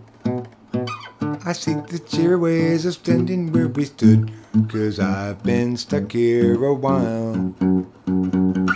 That's despite a natural selfishness that makes it easy to have fun. The flutters in the gut become a fist as all my visions come undone.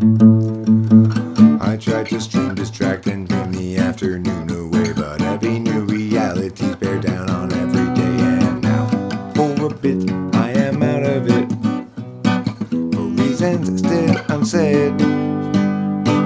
Still I need get out of me what's inside my head. It seems like everybody's so sensitive and ready to just get mad. I seek the civil ways of living like a kid, 'cause who wants to be the dad? Have we lost our sense of scope and scale, our capacity to laugh, the sense to know when not to wail, and how to tip the golden calf? I tried to stream, distract, and dream the afternoon away, but heavy new realities bear down on every day. And for a bit, I am out of it, for reasons still unsaid. But still I need it out of me what's inside my head. 2, 3, 4, 5, 6, 7, 8. But still I'm sad, so sad for me, sad for her unhappily. And what you call sorrow, I call home, blues that sing clear down to the bone. Still I'm sad for me, I'm sad for her unhappily. And what you call sorrow, I call home, blues that sing clear down to the bone.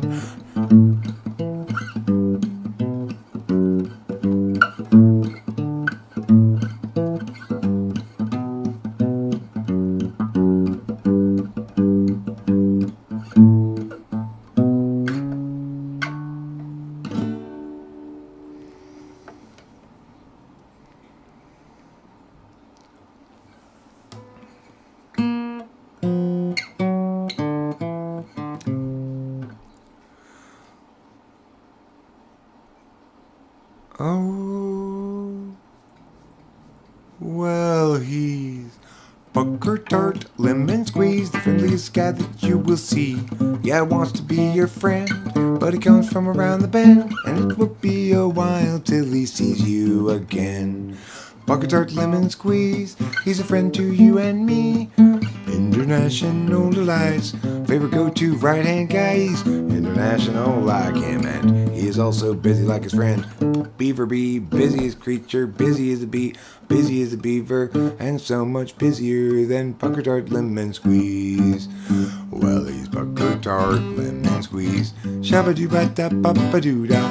Pucker Tart Lemon Squeeze, shabba-doo-ba-day. Yes, he's Pucker Tart Lemon Squeeze, shabba-doo-ba-da-ba-ba-doo-da. Pucker Tart Lemon Squeeze, shabba-doo-ba-day. And if you go to visit him for starts, remember to bring something sour or tart. He's not a fan of sugary treats because he's Pucker Tart and not Pucker Sweet. Well, he's Pucker Tart Lemon Squeeze, friendliest guy that you will see. Yeah, he wants to be your friend, but he comes from around the bend, and it will be a while till he sees you again.